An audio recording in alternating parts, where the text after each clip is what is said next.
Tonight we are descending into the most disturbing true encounters that took place within cemetery grounds across America, with 10 most disturbing true cemetery horror stories.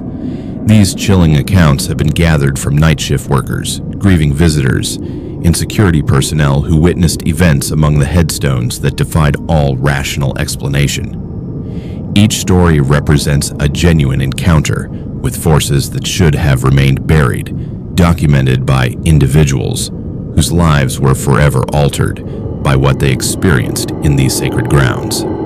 The testimonies you will hear tonight come directly from police reports, witness statements, and first-hand accounts that have been carefully verified through multiple sources.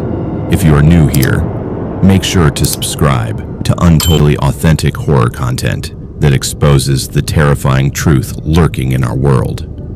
Hit that notification bell so you never miss when we unveil the darkness that surrounds us. Now, let us walk through the iron gates of America's most haunted burial grounds, where the dead do not always rest in peace, and the living discover that some encounters follow you home long after you leave the cemetery behind. Our first disturbing encounter takes us to Woodlawn Cemetery in the Bronx, New York, where 22-year-old photography student Jackson discovered that some voices from beyond the grave are not meant to be answered. What began as an innocent night photography assignment would transform into a terrifying encounter that left investigators baffled, and Jackson forever changed. Jackson had always been drawn to the haunting beauty of old cemeteries. As a junior at the School of Visual Arts in Manhattan, he specialized in capturing the ethereal quality of moonlight dancing across weathered headstones and ancient mausoleums. His portfolio was filled with stunning black and white images that seemed to capture the very essence of mortality itself.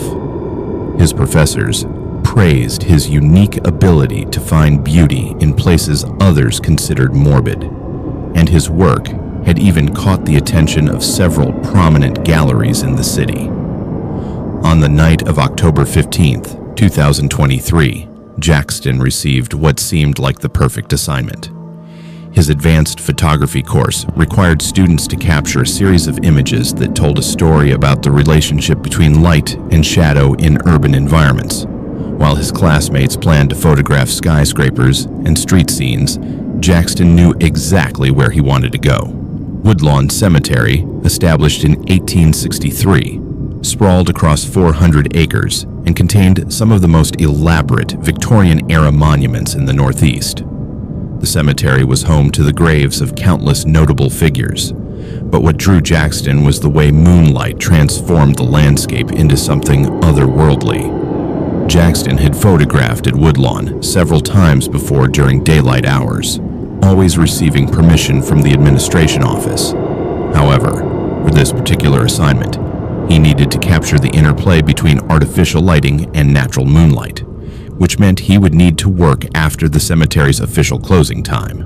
Rather than risk being turned away, Jackson decided to enter through a section of the perimeter fence that he had noticed was partially concealed by overgrown vegetation during his previous visits.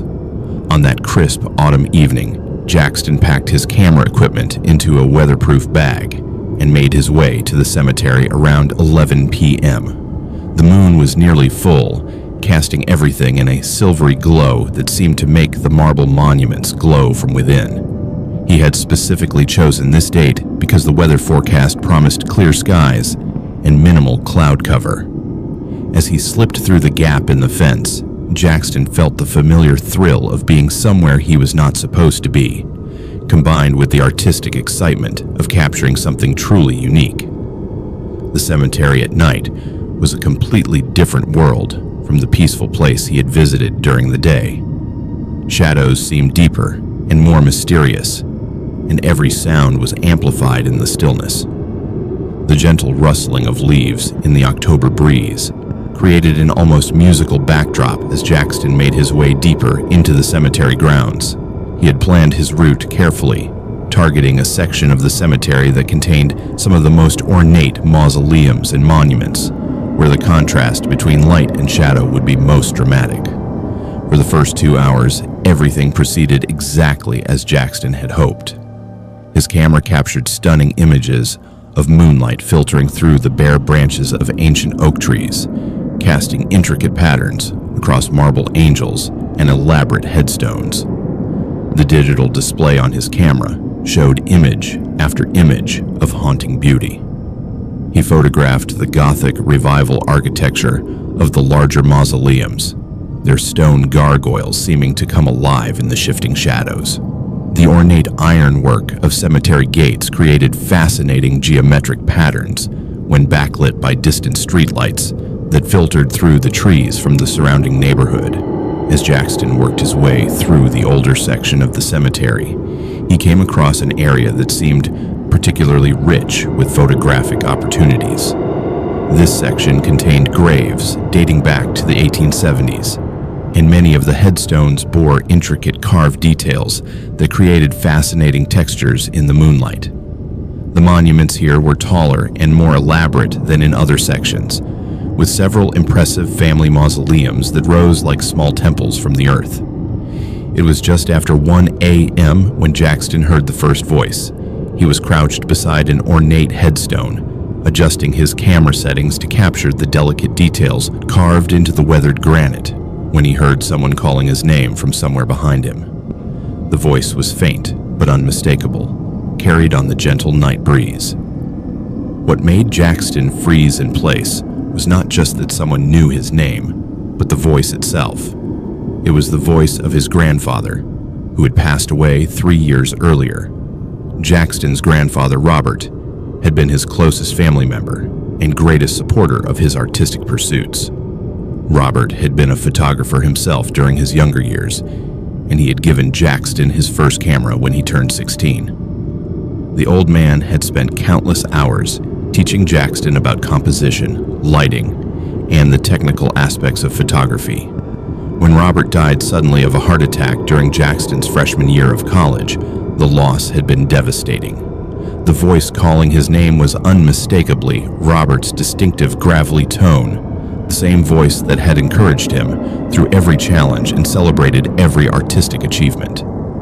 Jackson stood slowly, his hands trembling as he gripped his camera. The logical part of his mind knew that what he was hearing was impossible. His grandfather was buried in a small cemetery in upstate New York, more than 200 miles away. There was no rational explanation for hearing his voice in this place, yet the voice came again, clearer this time, calling his name with the same affectionate tone Robert had always used. "Jackson, come here, boy. I want to show you something." The voice seemed to be coming from deeper within the cemetery, from an area that Jackson had not yet explored. Against every instinct screaming at him to leave immediately, Jackson found himself walking toward the sound. His grandfather had never steered him wrong in life, and even though this situation defied all logic, some part of him felt compelled to follow. The voice continued to call to him intermittently as he walked, always staying just far enough ahead that he could not see its source. As Jackson followed the voice deeper into the cemetery, he began to notice that something was fundamentally wrong with the landscape around him. The moonlight, which had been bright and clear throughout the evening, seemed to be growing dimmer, despite the fact that no clouds had appeared to block it. The shadows between the monuments were becoming deeper and more impenetrable, and the familiar sounds of the night had faded to an unnatural silence. Even his footsteps seemed muffled, as if the very air had become thick and heavy. The voice of his grandfather continued to guide him through winding paths between increasingly elaborate monuments. Jackson realized that he had wandered into a section of the cemetery that he'd never seen before, even during his daytime visits. The architecture of the mausoleums here was different, older and more ornate than anything else in Woodlawn. The headstones bore dates going back to the 1840s, and many of the inscriptions were in languages he could not identify. Some of the monuments seemed to incorporate symbols and imagery that did not match any religious tradition he recognized. As Jackson continued to follow his grandfather's voice, He began to feel an overwhelming sense of unease that went beyond the natural nervousness of being in a cemetery alone at night. The temperature seemed to be dropping rapidly, and his breath was beginning to form visible clouds in the suddenly frigid air. His camera equipment, which had been functioning perfectly all evening, began to malfunction. The LCD screen flickered intermittently, and the autofocus system made strange clicking sounds as it struggled to lock onto subjects. The voice of his grandfather called out once more, this time from directly ahead. Jackson could see a large mausoleum looming in the darkness, its elaborate Gothic architecture more imposing than any of the other structures he had encountered.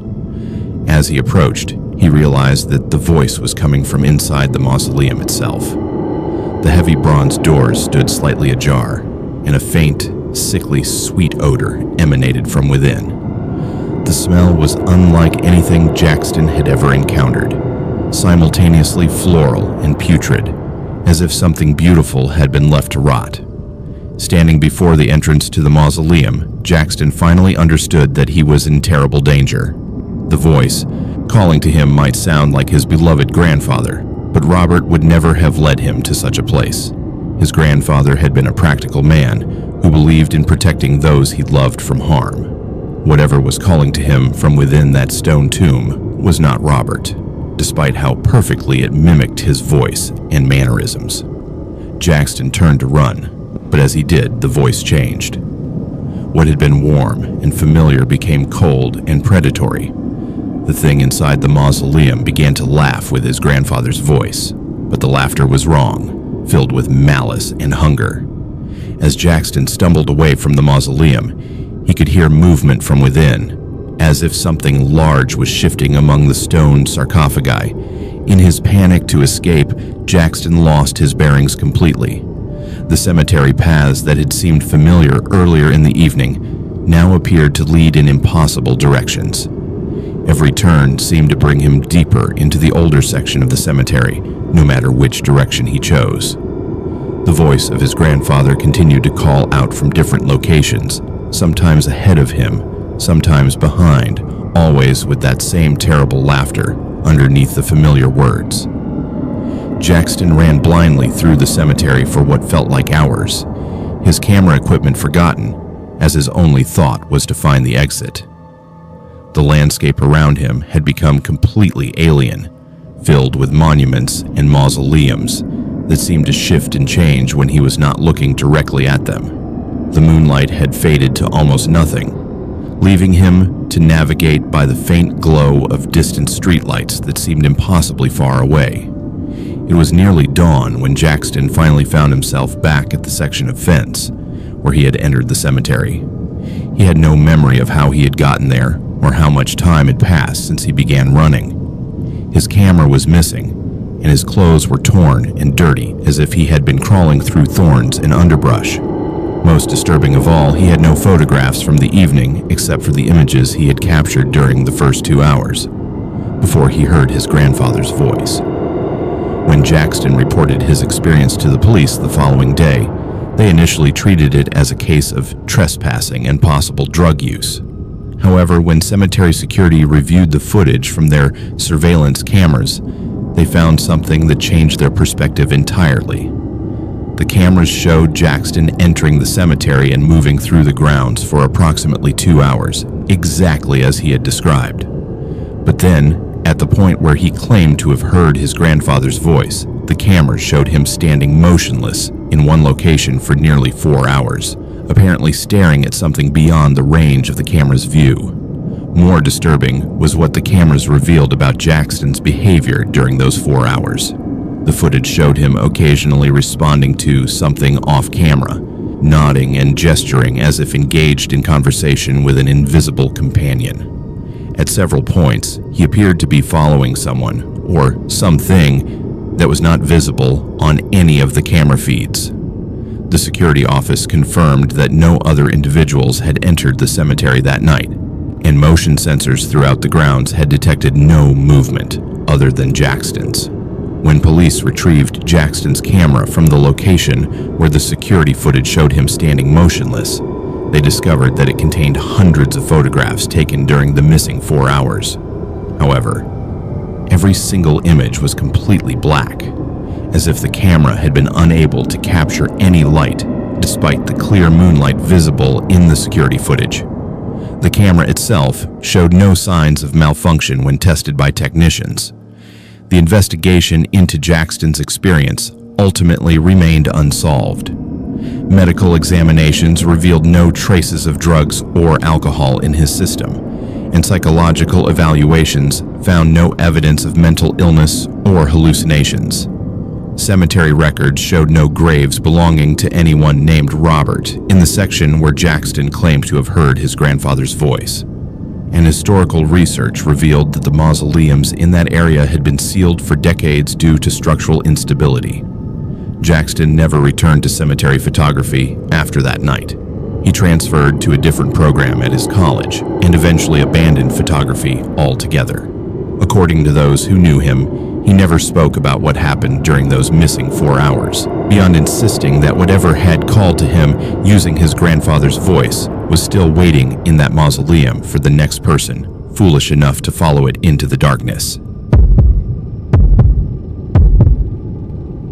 Our second encounter takes us to Riverside Memorial Cemetery in Salem, Oregon, where groundskeeper Camden learned that the creatures stalking the graveyard after midnight were far more dangerous than any wild animal he had ever encountered. What began as routine night maintenance would reveal a terrifying truth about the things that hunt among the headstones when darkness falls. 28-year-old Camden had worked the night shift at Riverside Memorial for nearly 3 years when the incidents began in late November of 2022. The cemetery, established in 1893, covered over 200 acres of rolling hills overlooking the Willamette River. During his time there, Camden had developed a deep respect for the peaceful nature of his work environment. Unlike his previous jobs in construction and warehouse work, the cemetery offered him solitude and a sense of purpose that he found deeply satisfying. His responsibilities included maintaining the grounds, ensuring security, and performing minor repairs to monuments and infrastructure that could not be completed during visiting hours. Camden had always been comfortable working alone in the cemetery at night. He appreciated the quiet dignity of the place and felt honored to serve as its guardian during the vulnerable overnight hours. The cemetery's management had hired him specifically because of his military background and his comfort with solitary work environments. His service record from 2 tours in Afghanistan had demonstrated his ability to remain calm and alert during long periods of isolation, skills that translated perfectly to cemetery security work. The first unusual incident occurred on a foggy Tuesday night in late November. Camden was conducting his routine perimeter check around 2 a.m. when he heard what sounded like a pack of coyotes moving through the newer section of the cemetery. Oregon had experienced an increase in urban coyote populations in recent years, and cemetery management had briefed all staff about the possibility of encounters with wildlife. The animals were generally harmless to humans, but could potentially disturb funeral services or damage landscaping if they became too comfortable in the area. What caught Camden's attention about these particular sounds was their unusual nature. The vocalizations he heard were unlike typical coyote calls, which he recognized from his childhood spent in rural Oregon. These sounds were more complex and seemed to contain an almost conversational quality, as if the animals were communicating in a sophisticated manner. The calls also seemed to be coming from multiple locations simultaneously, suggesting a larger pack than was typical for urban coyotes. Over the following weeks, Camden began to notice other signs of unusual animal activity throughout the cemetery. He discovered tracks in soft soil near several grave sites that were larger than typical coyote prints and showed an unusual gait pattern. The impressions suggested animals that were significantly heavier than normal coyotes, and some of the tracks appeared to show the animals walking on their hind legs for extended distances. More disturbing were the areas where grass and vegetation had been trampled in circular patterns around certain graves, as if animals had been performing some kind of ritualistic behavior. Camden reported these observations to cemetery management, who initially dismissed them as evidence of larger-than-average coyotes that had found the cemetery to be a safe territory. They recommended that he carry an air horn to scare away any animals he encountered, and assured him that the situation would be monitored. However, management seemed reluctant to invest in additional security measures or wildlife removal services, citing budget constraints and the relatively minor nature of the problem. The situation escalated dramatically on the night of December 15th, when Camden encountered the creatures directly for the first time. He was performing maintenance on a section of decorative fencing near the cemetery's eastern boundary when he heard movement in the darkness beyond his work lights. Assuming it was the same pack of coyotes he had been tracking, Camden grabbed his flashlight and air horn to encourage the animals to move along. What he saw when his flashlight beam cut through the darkness was something that his mind initially refused to accept. 3 figures were moving between the headstones approximately 50 yards away from his position. At first glance, they appeared to be people crouched low to the ground, possibly vandals or trespassers attempting to avoid detection. However, as Camden observed their movement patterns, he realized that these figures were moving in a manner that was fundamentally wrong for human beings. The figures appeared to be traveling on all fours, but their proportions were incorrect for any 4-legged animal he had ever seen. Their limbs seemed too long and thin, and they moved with a fluid, predatory grace that was both mesmerizing and deeply unsettling. Most disturbing of all, when one of the figures briefly rose to what appeared to be a standing position, Camden could see that its silhouette was distinctly humanoid despite its animal-like behavior. Camden's military training had taught him to remain calm and assess threats methodically, but what he was witnessing challenged every framework he had for understanding dangerous situations. He activated his radio to contact cemetery security, but discovered that he was receiving only static. His cell phone showed no signal despite being in an area where he normally had full coverage. The isolation that he had always appreciated about his work environment suddenly felt like a potentially fatal vulnerability. As Camden watched, the figures began to move closer to his position. Their approach was deliberate and coordinated, suggesting intelligence and planning rather than random animal behavior. He could hear them making sounds that were neither fully human nor fully animal, vocalizations that seemed to contain elements of both human speech and predatory growling. The sounds were coming from throats that seemed capable of producing a wider range of tones than either humans or animals should possess. When the creatures moved close enough for Camden's flashlight to illuminate them clearly, he saw details that would haunt him for the rest of his life. The figures were wearing what appeared to be human faces, but the faces were wrong in subtle ways that made them fall squarely into the uncanny valley. The proportions were slightly off. The expressions were too rigid, and the eyes reflected light in a manner that was distinctly non-human. Their bodies appeared to be covered in a combination of human skin and coarse dark fur, creating a patchwork appearance that was deeply disturbing to observe. Most terrifying of all was the realization that the faces the creatures wore were familiar. Camden recognized them as belonging to people whose funeral services he had attended during his time working at the cemetery. The creatures were wearing the faces of the recently deceased, somehow incorporating the physical features of people who had been buried in the very ground they now stalked. Camden's survival instincts finally overcame his paralysis, and he began to retreat toward the maintenance building where he could secure himself and attempt to contact help. However, as he moved, he realized that the creatures had anticipated his route and were positioning themselves to cut off his escape. Their movements demonstrated a level of tactical thinking that was far beyond what any animal should possess, and their coordination suggested a pack intelligence that was genuinely terrifying. The chase that followed lasted for nearly an hour, with Camden using every piece of cover available in the cemetery to avoid direct confrontation with the creatures. His military experience proved invaluable as he moved from headstone to mausoleum, always keeping barriers between himself and his pursuers. The creatures seemed to be toying with him rather than making a serious attempt at capture, suggesting that they were either confident in their to eventually corner him or were deriving some kind of entertainment from the pursuit. Throughout the chase, Camden could hear the creatures mimicking human voices, calling out to him using the voices of his deceased family members and friends.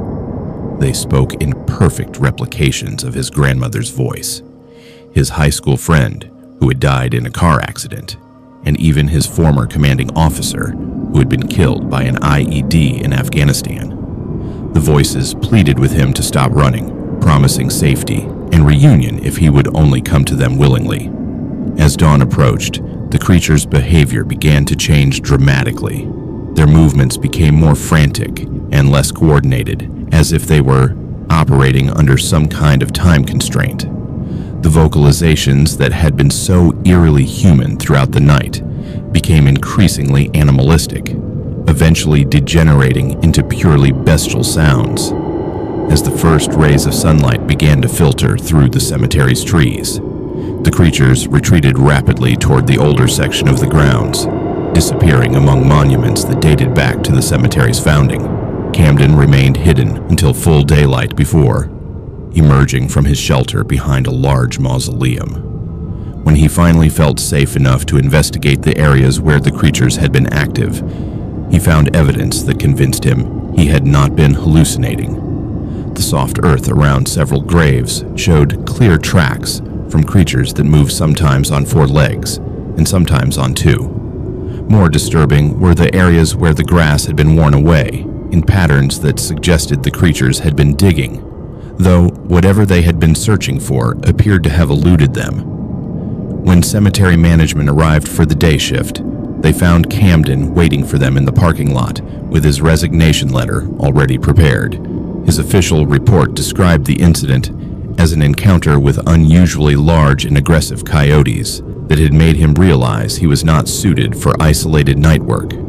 However, unofficial conversations with trusted co-workers revealed the true nature of what he had experienced, though few believed his account. The cemetery hired a new night groundskeeper within 2 weeks, but the position experienced unusual turnover over the following months.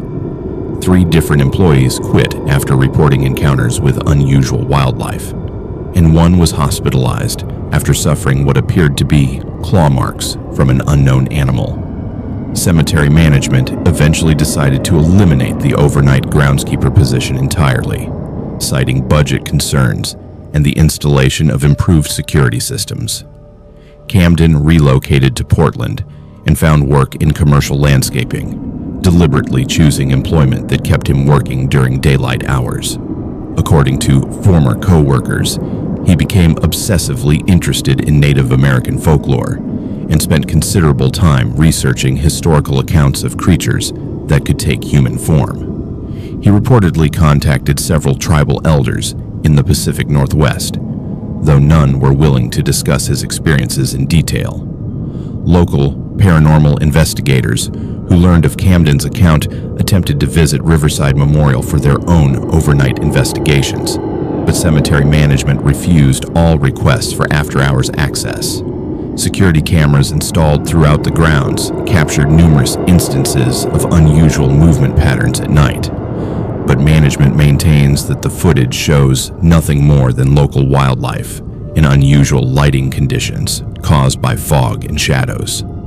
The creatures that Camden encountered have not been positively identified by any wildlife expert who has reviewed his testimony. However, several regional folklore experts have noted similarities between his description and historical accounts of skinwalkers, shape-shifting entities from Native American tradition that are said to wear the forms of both animals and humans for predatory purposes. These experts note that the area where Riverside Memorial was established was historically significant to several Pacific Northwest tribes, though specific details about its ceremonial importance remain closely guarded by tribal authorities. Our third terrifying encounter takes us to the remote wilderness of northern Montana, where 19-year-old college student Princeton discovered that some camping trips lead to encounters with ancient evils that should never be disturbed. What began as an innocent weekend getaway would become a nightmare that revealed the deadly consequences of setting up camp too close to sacred burial grounds. Princeton was a sophomore at Montana State University studying anthropology with a focus on Native American cultures. He had always been fascinated by the rich history of indigenous peoples in the American West, and his academic interests had led him to spend considerable time researching the traditional territories and sacred sites of various Montana tribes. Unlike many of his classmates who approached these subjects from a purely academic perspective, Princeton felt a deep respect for the spiritual significance of the places he studied. In early September 2023, Princeton planned a solo camping trip to a remote area in the Bitterroot Mountains that he had discovered during his research into historical Salish territories. The location was several miles from any marked trails or established campgrounds, accessible only by a challenging hike through dense forest terrain. According to his historical research, the area had been used by indigenous peoples for centuries as both a seasonal hunting ground and a burial site for tribal members who had died during winter camps. Princeton had chosen this location specifically because of its historical significance and its isolation from modern development. He wanted to experience the landscape as it might have appeared to the indigenous peoples who had lived there for generations before European colonization. His plan was to spend 3 days camping in the area, conducting informal archaeological observations and documenting any visible evidence of historical indigenous presence. What Princeton had not fully understood from his academic research was that the area he had chosen contained an active burial ground that was still considered sacred by descendant communities. The historical documents he had consulted were incomplete and had not conveyed the spiritual significance that the location continued to hold for modern tribal members. More importantly, his research had not included any warnings about the protective entities that local tribes believed guarded such sacred sites. Princeton arrived at the trailhead on a Friday afternoon in early September, carrying a backpack loaded with camping gear and research materials. The hike to his chosen campsite took nearly 4 hours through increasingly wild terrain that showed no signs of recent human presence. The forest was dominated by ancient ponderosa pines and Douglas firs, some of which were clearly several hundred years old. The understory was thick with native vegetation, and Princeton observed several species of plants that he recognized from his ethnobotany studies as having traditional medicinal and ceremonial uses. When Princeton finally reached the area where he planned to establish his campsite, he was struck by the unusual atmosphere of the location. The forest seemed unusually quiet, with none of the typical sounds of birds or small animals that he had heard during his approach. The silence was so complete that even his own footsteps seemed unnaturally loud as he moved through the undergrowth. The air felt heavy and still, despite a gentle breeze that he could see moving the upper branches of the surrounding trees. The terrain in this area was characterized by a series of low hills covered with dense forest, interspersed with small clearings that appeared to be natural meadows. Princeton chose to set up his tent in one of these clearings, thinking that it would provide him with a good vantage point for observing the surrounding landscape and conducting his informal research. As he began to clear a level area for his tent, he discovered that the soil contained numerous small stones that appeared to have been deliberately arranged in patterns. At first, Princeton assumed that these stone arrangements were natural geological formations, or perhaps evidence of historical logging activity. However, as he examined them more carefully, he realized that the patterns were too regular and intentional to have been created by natural processes. The stones appeared to form rough circles and lines that radiated outward from several central points throughout the clearing. Some of the arrangements incorporated larger rocks that showed evidence of deliberate shaping or carving, though the markings were too weathered to interpret clearly. Princeton's anthropological training taught him to recognize potential archaeological significance when he encountered it, and he realized that he might have discovered evidence of historical indigenous activity that had not been previously documented by academic researchers. He carefully photographed the stone arrangements from multiple angles and took detailed notes about their positioning and apparent relationships to natural landmarks in the area.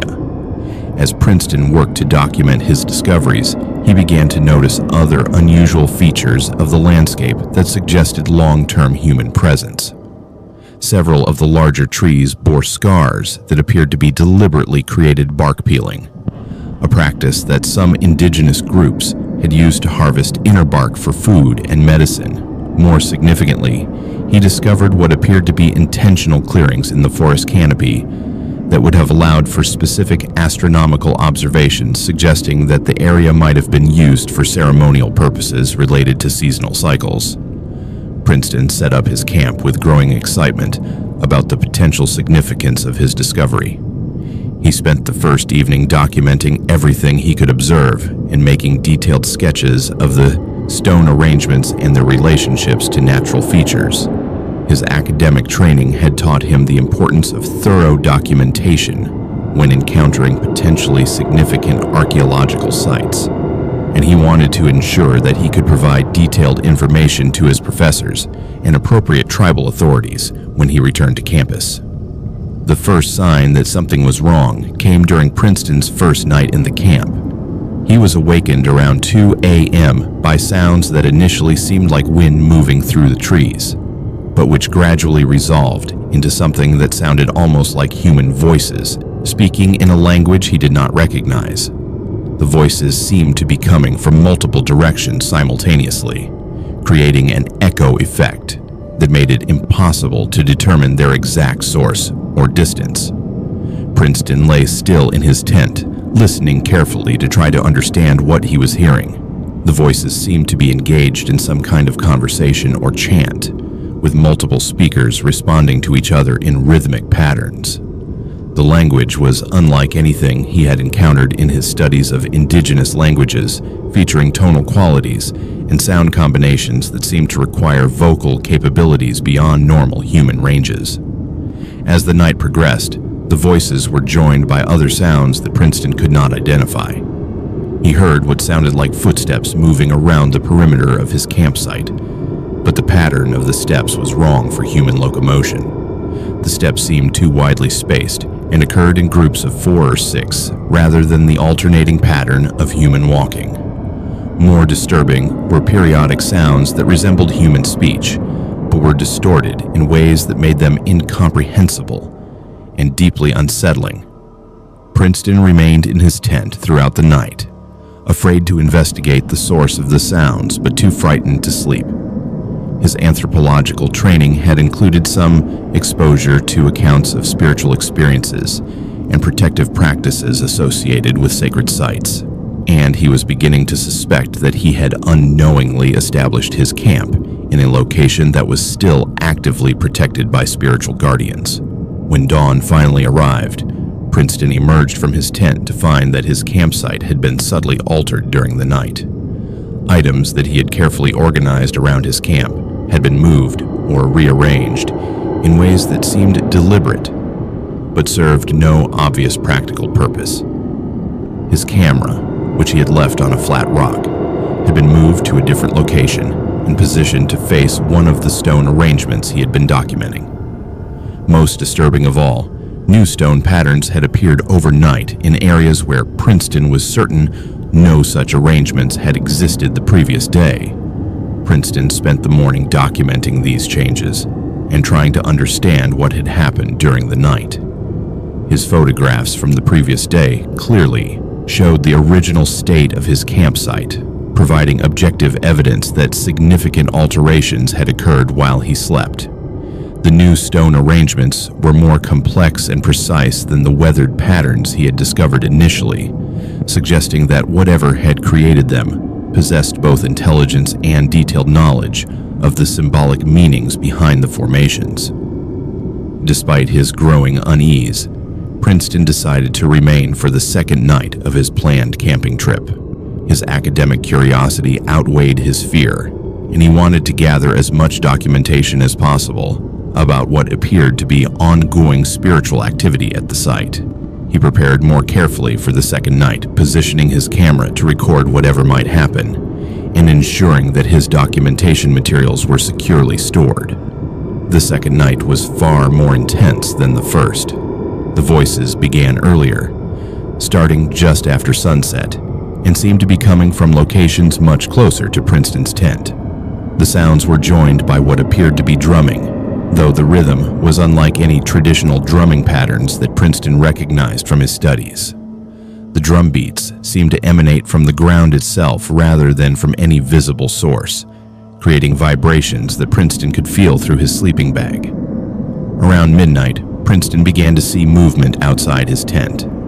Shapes moved between the trees surrounding his campsite, silhouettes that appeared to be humanoid, but wrong in subtle ways that made them deeply disturbing to observe. The figures seemed to be wearing clothing or decorations that incorporated elements taken from the cemetery that lay hidden deeper in the forest, garments that appeared to be made from materials that should not exist in the natural world. As Princeton watched through the mesh window of his tent, he realized that the figures were conducting some kind of ceremony around the stone arrangements he had discovered. They moved in coordinated patterns between the various stone circles, performing actions that appeared to be ritual in nature. Most terrifying of all, some of the figures appeared to be wearing faces that looked human, but were clearly not attached to living people. The ceremony continued throughout the night, with the figures occasionally approaching Princeton's tent, as if examining him, but never attempting to interact directly. Their faces, when visible in the moonlight, appeared to incorporate features from multiple different people, creating composite visages that were recognizably human but fundamentally wrong. The expressions on these faces cycled through emotions in ways that seemed disconnected from any natural human behavior. When morning came, Princeton found his campsite completely transformed. The stone arrangements had been expanded into an elaborate pattern that incorporated his tent as a central element. New stones had been placed to create pathways leading from his campsite deeper into the forest, toward areas that his maps indicated contained the main burial sites. Most disturbing of all, Princeton discovered that his own belongings had been incorporated into the stone arrangements, positioned as if they were offerings or ritual objects. Princeton packed his equipment as quickly as possible and began the hike back to his vehicle. However, as he attempted to leave the area, he discovered that the landscape had changed in ways that made navigation extremely difficult. Trails that had been clearly marked during his approach seemed to have disappeared or relocated, and his compass readings were inconsistent with his maps. The forest itself seemed to have rearranged to prevent his departure, creating obstacles and confusion that kept him moving in circles despite his careful attention to navigation. It took Princeton nearly 8 hours to complete what should have been a 4-hour hike back to the trailhead. Throughout his journey, he continued to hear voices calling to him from the forest, using words in languages he did not understand, but tones that clearly conveyed threats and warnings. The figures he had observed during the night appeared periodically at the edges of his vision, always maintaining distance but clearly monitoring his progress. Princeton never reported his experiences to academic authorities, recognizing that his unauthorized research on sacred tribal lands could result in serious legal and professional consequences. However, he did eventually contact tribal cultural preservation offices to report the location and request guidance about appropriate protocols for the site. Tribal representatives confirmed that the area Princeton had visited was indeed an active burial ground and ceremonial site that remained under spiritual protection. Princeton changed his academic focus following his camping experience, transferring to a different program that did not require field research in potentially sensitive cultural sites. According to his former classmates, He became intensely interested in traditional protocols for approaching sacred sites and spent considerable time learning about proper procedures for requesting permission from tribal authorities before conducting any research in indigenous territories. Our fourth disturbing encounter takes us to Greenwood Cemetery in Detroit, Michigan, where night security guard J.C. On uncovered a human trafficking operation that used the sacred grounds of the dead as temporary holding facilities for the living. What began as routine security rounds would expose a criminal network that had been operating in plain sight among the mausoleums and monuments for months. 34-year-old J.C. On had been working private security for over a decade when he accepted the position at Greenwood Cemetery in March of 2023. The cemetery, established in 1847, covered 300 acres in downtown Detroit and contained some of the most elaborate Victorian-era monuments in the Midwest. Unlike his previous assignments, protecting corporate buildings and retail establishments, the cemetery offered J.C. On a peaceful work environment that he found deeply satisfying after years of dealing with aggressive crowds and potential violence. J.C. On had been hired specifically because of his military police background and his experience with complex security systems. Greenwood Cemetery had been experiencing minor vandalism and theft issues, and management wanted a security professional who could both deter criminal activity and maintain the dignified atmosphere that families expected when visiting their loved ones. His responsibilities included monitoring surveillance cameras, conducting hourly patrols of the grounds, and ensuring that the cemetery's various buildings and mausoleums remained secure throughout the night. The cemetery's layout was particularly challenging from a security perspective due to its age and the variety of structures scattered throughout the grounds. In addition to thousands of individual graves and family plots, Greenwood contained over 200 mausoleums ranging from simple stone structures to elaborate marble temples that housed multiple generations of prominent Detroit families. Many of these mausoleums were equipped with individual security systems, but the sheer number of structures made comprehensive monitoring extremely difficult. During his first 2 months on the job, J.C. On noticed several unusual patterns that initially seemed like minor security concerns, but gradually developed into something more troubling. He began to observe vehicles entering and leaving the cemetery during the overnight hours, despite the fact that the gates were locked and no authorized personnel were scheduled to be on the grounds. The vehicles appeared to be using a service entrance near the older section of the cemetery that was supposed to be accessible only to maintenance staff during daylight hours. J.C. On reported these observations to cemetery management, who initially attributed the activity to maintenance contractors who might be conducting work during overnight hours to avoid disrupting funeral services. However, when J.C. On requested a schedule of authorized overnight work, management was unable to provide documentation for any legitimate activities that would explain the vehicle traffic he was observing. More concerning were the subtle signs of recent human activity that J.C. On began to notice around certain mausoleums during his nightly patrols. He discovered areas where the grass had been trampled by multiple people, cigarette butts and food wrappers discarded near monuments, and most disturbing of all, evidence that someone had been tampering with the locks on several of the larger mausoleums. The lock damage was subtle and might have gone unnoticed by casual observers, but Jason's security training had taught him to look for exactly these kinds of signs. The situation became more serious in early May when J.C. On discovered that one of the larger mausoleums in the cemetery's historic district had been systematically modified for unauthorized use. The Whitmore family mausoleum, built in 1892, was a substantial marble structure that contained multiple burial chambers in a small chapel area. When J.C. conducted a routine inspection of the building, he found that someone had installed additional locks on the interior doors and had brought in furniture and supplies that had no legitimate purpose in a burial facility. Inside the mausoleum, J.C. discovered sleeping bags, portable camping equipment, and most disturbing of all, restraints and chains that appeared to be designed for holding human beings against their will. The chapel area had been converted into a temporary living space with basic amenities, but the atmosphere was one of confinement rather than comfort. The modifications had been made carefully to avoid damage to the historic structure, suggesting that whoever was responsible had both construction skills and a desire to avoid detection by cemetery management.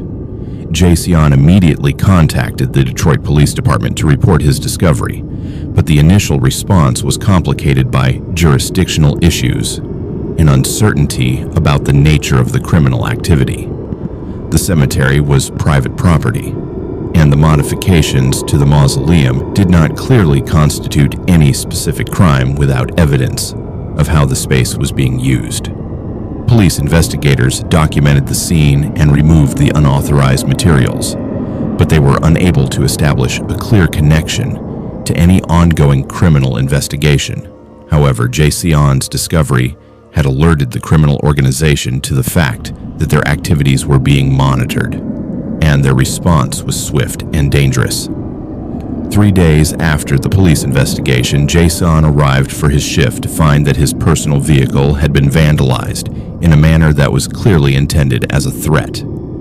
His tires had been slashed, and a note had been left on his windshield warning him to mind his own business if he wanted to continue working in the cemetery.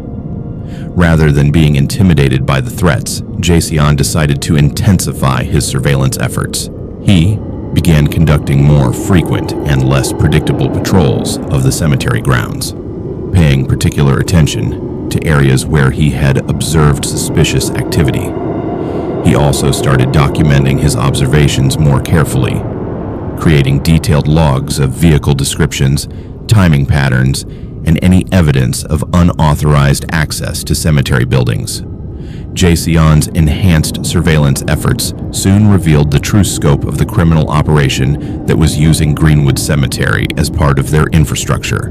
On the night of May 18th, he observed a convoy of 3 vehicles entering the cemetery through the compromised service gate around 2 a.m. Instead of confronting the vehicles directly, Jason positioned himself where he could observe their activities while remaining hidden among the monuments and mausoleums. What Jason witnessed that night was evidence of a sophisticated human trafficking operation that was using the cemetery's mausoleums as temporary holding facilities for victims being transported through the Detroit area.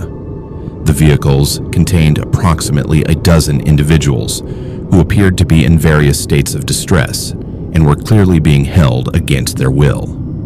The victims were moved into 3 different mausoleums that had been prepared with sleeping areas, basic sanitation facilities, and security measures to prevent escape. The operation was being conducted with military precision by individuals who clearly had experience with logistics and crowd control. The victims were processed quickly and efficiently, with each person being assigned to specific locations based on criteria that Jason could not determine from his observation point. Most disturbing of all, the operation included children and teenagers in addition to adult victims, suggesting that the trafficking network was involved in multiple types of illegal activity. Jason realized that he was witnessing something far more serious than simple cemetery vandalism or theft. The scale and organization of the operation suggested connections to major criminal networks, and the vulnerability of the victims meant that any mistake on his part could result in serious harm to innocent people. He also recognized that his own safety was now in extreme danger, as the criminals had already demonstrated their willingness to use intimidation and threats to protect their operation. Rather than attempting to intervene directly, Jason withdrew to a secure location and contacted federal law enforcement agencies that specialized in human trafficking investigations. His military background had taught him the importance of proper escalation procedures when dealing with situations that exceeded his individual capabilities. He provided detailed information about what he had observed, including vehicle descriptions, timing patterns, and the specific mausoleums that were being used as holding facilities. The federal response to Jasion's report was immediate and comprehensive. Within 24 hours, a joint task force involving the FBI, Immigration and Customs Enforcement, and the Detroit Police Department had established surveillance around Greenwood Cemetery. The investigation revealed that the trafficking operation was part of a larger network that was moving victims through multiple cities in the Midwest, using various types of temporary facilities to avoid detection by law enforcement. The cemetery had been chosen as a holding facility because of its isolation during overnight hours, the large number of structures that could be modified for temporary use, and the assumption that law enforcement would be unlikely to suspect criminal activity in such a location. The criminals had been operating in Greenwood for over 6 months, moving an estimated 200 victims through the facility during that time period. The law enforcement operation to shut down the trafficking network required careful coordination to ensure the safety of the victims who were being held in the cemetery at the time of the raid. On the night of May 25th, federal agents simultaneously raided all 3 mausoleums that were being used as holding facilities, rescuing 15 victims and arresting 8 members of the criminal organization. Additional raids in other cities resulted in the disruption of the entire trafficking network and the rescue of dozens of additional victims. The investigation revealed that the trafficking organization had been specifically targeting vulnerable individuals, including undocumented immigrants, runaway teenagers, and homeless individuals who were unlikely to be immediately missed by family members or social service agencies. The victims were being transported to various destinations where they would be forced into labor trafficking, sexual exploitation, or other forms of modern slavery. Jasion's role in exposing the trafficking operation earned him recognition from federal law enforcement agencies and victim advocacy organizations, but it also made him a target for retaliation from associates of the criminal network who had not been arrested. He was forced to relocate to a different city and accept employment under an assumed identity to protect himself from potential revenge attacks. The Greenwood Cemetery case became a significant precedent for law enforcement agencies investigating human trafficking operations, demonstrating how criminal organizations exploit unexpected locations to avoid detection. The case led to enhanced security protocols at cemeteries and other facilities that offer isolation and multiple structures that could potentially be used for criminal purposes. Several of the victims rescued from Greenwood Cemetery were able to provide testimony that led to additional arrests and the dismantling of related criminal operations in other states. However, the psychological trauma experienced by individuals who were held captive among the graves and monuments of the dead created unique challenges for victim recovery services and required specialized therapeutic approaches. The mausoleums that had been used as holding facilities were extensively renovated to remove all traces of their criminal use before being returned to their intended purpose as burial sites. Cemetery management implemented enhanced security measures, including improved lighting, additional surveillance cameras, and more frequent patrols to prevent similar criminal activity in the future. The Whitmore family, whose ancestral mausoleum had been violated by the trafficking operation, established a victim assistance fund to support survivors of human trafficking and other forms of exploitation. The fund has provided resources for counseling, legal assistance, and housing support for individuals who have escaped from trafficking situations. Jason eventually returned to law enforcement work, specializing in investigations related to human trafficking and exploitation. His experience at Greenwood Cemetery provided him with unique insights into how criminal organizations exploit legitimate facilities and the importance of recognizing subtle signs of unauthorized activity in unexpected locations. The trafficking network that operated at Greenwood Cemetery was ultimately linked to similar operations in 12 other states, leading to over 100 arrests and the rescue of more than 300 victims. The case demonstrated the national scope of modern trafficking operations and the sophisticated methods used by criminals to exploit vulnerable individuals while avoiding detection by law enforcement agencies. Our fifth chilling encounter takes us to Oak Hill Cemetery in rural Pennsylvania, where maintenance worker Jason witnessed a serial killer using fresh graves as the perfect hiding place for evidence that would never be discovered. What began as routine late-night cemetery maintenance would escalate into a deadly game of cat and mouse among the headstones that left Jason fighting for his survival. 26-year-old Jason had been working at Oak Hill Cemetery for just over a year when he stumbled upon evidence of the most disturbing criminal activity he could have imagined. The cemetery, established in 1923, served a rural community of approximately 8,000 residents and was known for its peaceful atmosphere and well-maintained grounds. Jason had taken the job after being laid off from a manufacturing plant, and he found the steady work and quiet environment to be exactly what he needed while he figured out his next career move.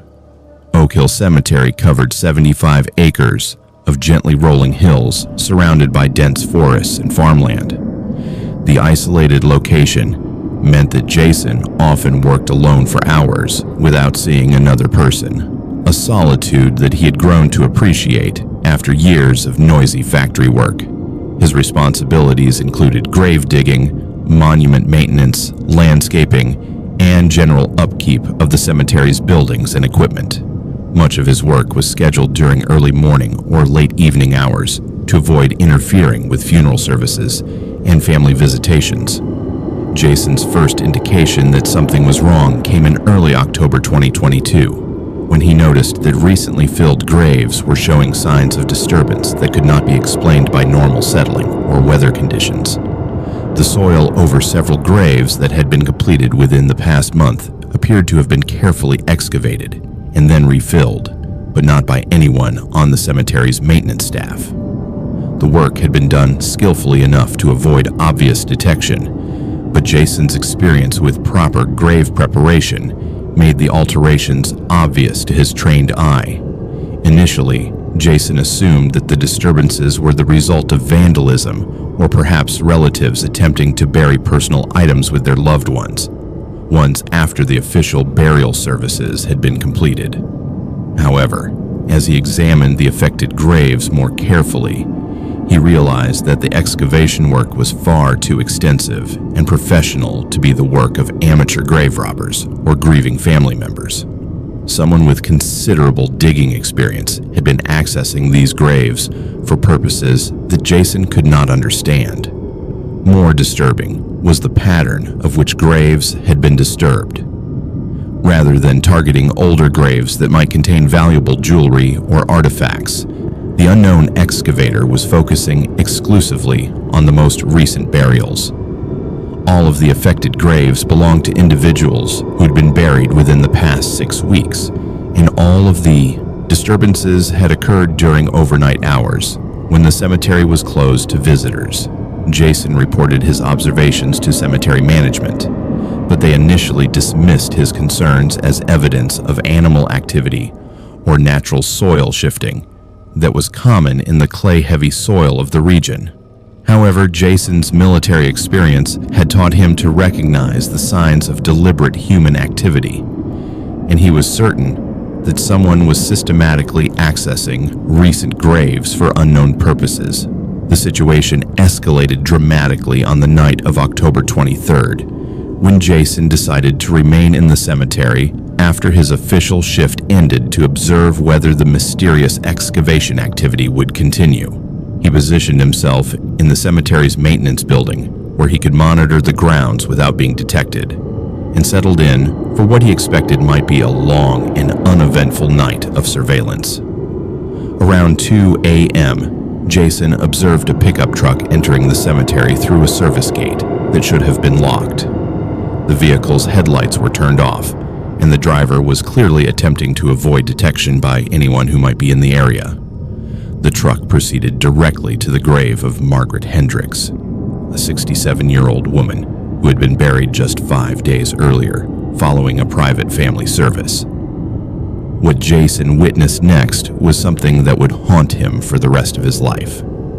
The driver of the truck, a tall man wearing work clothes and carrying professional excavation tools, began systematically digging down to Margaret Hendricks' casket.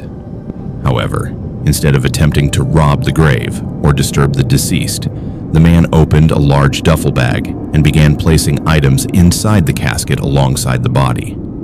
From his observation point, Jason could not clearly see what was being buried with Mrs. Hendricks, but the items appeared to include clothing, plastic bags containing unidentifiable materials, and what looked like personal belongings that clearly had not belonged to the deceased. The man worked quickly and efficiently, suggesting extensive experience with this type of activity, and he took careful steps to restore the grave to its original appearance when his work was completed. As Jason watched in horror, he realized that he was witnessing a serial killer using recent burials as disposal sites for evidence from his crimes. The killer had developed a method that was virtually foolproof, because no law enforcement agency would ever think to exhume recent graves to search for evidence, and the items would remain hidden permanently alongside the legitimate remains.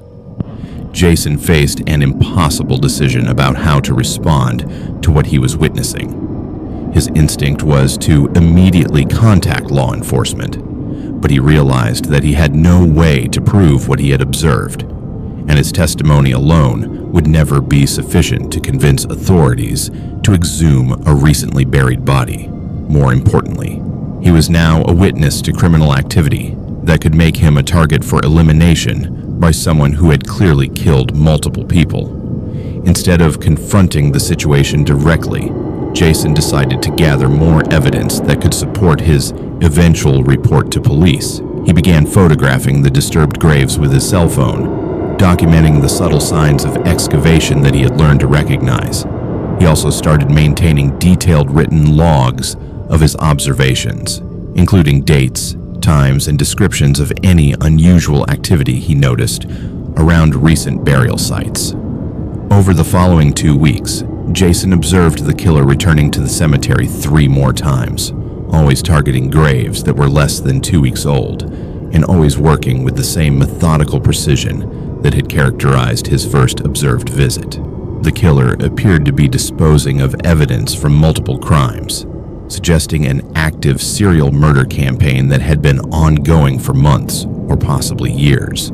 Jason's surveillance efforts revealed disturbing details about the killer's methods and victim selection. The evidence being disposed of included women's clothing and jewelry that appeared to belong to different individuals, suggesting that the killer was targeting multiple victims rather than focusing on a single type. Most horrifying of all, some of the items being buried appeared to include body parts that had been removed from victims, indicating a level of brutality and sadism that went far beyond simple murder.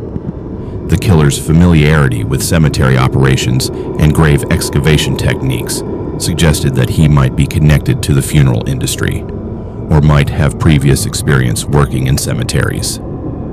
His knowledge of which graves would be safe to disturb and his ability to restore them to their original appearance indicated expertise that would be difficult for an outsider to acquire. This realization made Jason suspect that the killer might be someone from the local community who had legitimate reasons to be familiar with cemetery procedures. On the night of November 8th, Jason's surveillance operation took a deadly turn when the killer discovered that he was being watched. Jason had positioned himself in a different location to get better photographs of the evidence disposal process, but his movement had apparently been detected by the killer, who was clearly more observant and cautious than Jason had realized. Instead of fleeing when he realized he was being observed, the killer began stalking Jason through the cemetery grounds. What followed was a terrifying game of cat and mouse among the headstones and monuments, with Jason using his knowledge of the cemetery's layout to stay ahead of a murderer who was clearly determined to eliminate the only witness to his crimes. The chase continued for over 2 hours, with the killer demonstrating tactical skills that suggested military or law enforcement training. He moved silently through the cemetery, using the monuments and mausoleums as cover while systematically cutting off Jason's escape routes.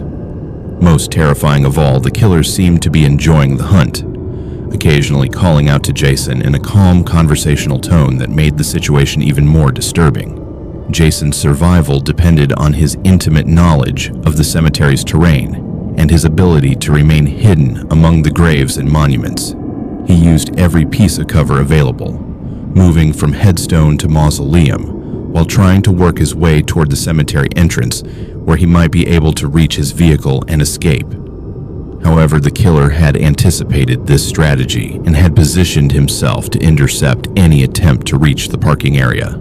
The confrontation finally came to a head when Jason found himself cornered in the cemetery's oldest section, surrounded by monuments that dated back to the 1920s. The killer approached his hiding place with confidence, clearly believing that he had successfully trapped his prey.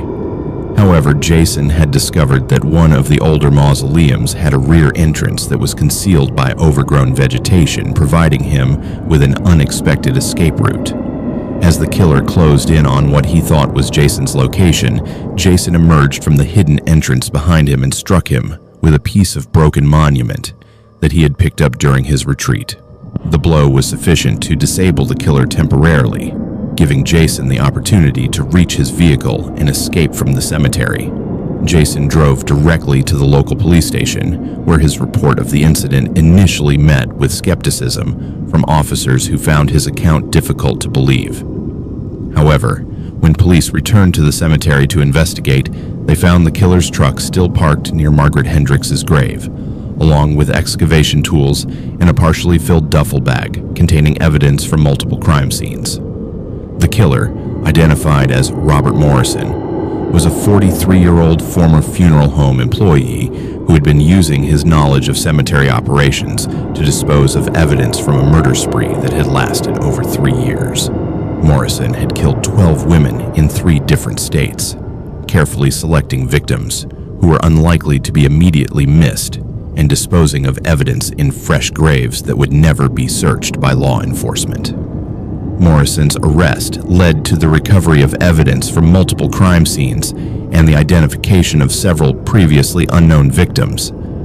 The investigation revealed that he had been operating across state lines, using his knowledge of funeral industry practices to identify suitable disposal sites in multiple cemeteries throughout Pennsylvania, Ohio, and West Virginia. The graves that Morrison had used for evidence disposal were carefully exhumed under court order, revealing a horrifying collection of evidence that linked him to crimes spanning several years. The recovered evidence included personal belongings from victims, weapons used in the murders, and body parts that Morrison had kept as trophies from his crimes. Jason's testimony was crucial in securing Morrison's conviction on multiple counts of murder, and his courage in gathering evidence despite the personal danger earned him recognition from law enforcement agencies throughout the region. However, the psychological trauma of his experience led him to leave cemetery work and relocate to a different state where he could rebuild his life away from the memories of those terrifying nights among the graves. Morrison was ultimately sentenced to life in prison without the possibility of parole for his crimes. The case led to enhanced security measures at cemeteries throughout the region and new protocols for monitoring recent burial sites to prevent similar criminal activity in the future. Our 6th horrifying encounter takes us to Sunset Memorial Gardens in Oregon, where 29-year-old Sam discovered that her missing sister's belongings in a groundskeeper's maintenance shed were just the beginning of a decades-long pattern of violence that had been hidden beneath the peaceful surface of the cemetery. What started as a desperate search for answers would expose a trusted employee's dark secret that had claimed multiple victims over the years. Sam had been searching for her younger sister Jessica for 8 months when a tip from a homeless man led her to Sunset Memorial Gardens on the outskirts of Portland. Jessica, A 23-year-old struggling with addiction had disappeared in February 2023 while staying at a transitional housing facility downtown. Despite extensive searches by both police and family members, no trace of Jessica had been found until the homeless man claimed to have seen her talking to a cemetery worker in the days before her disappearance. Sunset Memorial Gardens had served the Portland metropolitan area since 1952, covering 150 acres of carefully maintained grounds that provided burial services for families from diverse cultural and economic backgrounds. The cemetery was known for its professional staff and well-maintained facilities, with a reputation for treating all families with dignity and respect regardless of their circumstances. Sam had never had reason to visit the cemetery before beginning her search for Jessica, but she was determined to follow every possible lead. Sam's initial inquiries at the cemetery's administrative office were met with polite but unhelpful responses from staff members who claimed no knowledge of her sister or any unusual incidents involving transient individuals. However, Sam's persistence and her background as a social worker had taught her to recognize when people were being evasive, and she sensed that the administrative staff was not telling her everything they knew about potential interactions between cemetery employees and vulnerable individuals from the surrounding community. Rather than give up on her investigation, Sam decided to conduct her own surveillance of the cemetery to see if she could identify the employee who had allegedly spoken with Jessica. She began visiting the grounds during different times of day and on different days of the week, observing the various workers and trying to determine which staff members might have had opportunities to interact with people from outside the cemetery community. During her surveillance, Sam noticed that one particular groundskeeper seemed to work unusual hours and often remained on the cemetery grounds long after other employees had left for the day. The man, who appeared to be in his 50s, drove an older pickup truck and seemed to have access to areas of the cemetery that other workers did not visit regularly. More importantly, Sam observed him engaging in conversations with several individuals who appeared to be homeless or transient, interactions that seemed inconsistent with normal cemetery operations. Sam's breakthrough came when she decided to approach the groundskeeper directly to ask about Jessica. She waited until he was working alone in a remote section of the cemetery and introduced herself as someone looking for information about her missing sister. The man, who identified himself as Dale, initially claimed no knowledge of Jessica or any interactions with people matching her description. However, Sam noticed that Dale seemed nervous during their conversation and kept glancing toward a maintenance shed that was located in an isolated area of the cemetery grounds. His body language suggested that he was hiding something significant, and Sam's social work training had taught her to recognize the signs of deception in people who were attempting to conceal information about vulnerable individuals. After Dale left the area, Sam decided to investigate the maintenance shed that had seemed to make him so uncomfortable. The building was located in a section of the cemetery that was rarely visited by the public, surrounded by older graves and screened from view by mature trees. When Sam approached the shed, she discovered that it was secured with multiple locks that seemed excessive for a building that supposedly contained only landscaping equipment and maintenance supplies. Sam waited until late evening and returned to the cemetery when she was unlikely to encounter other staff members or visitors.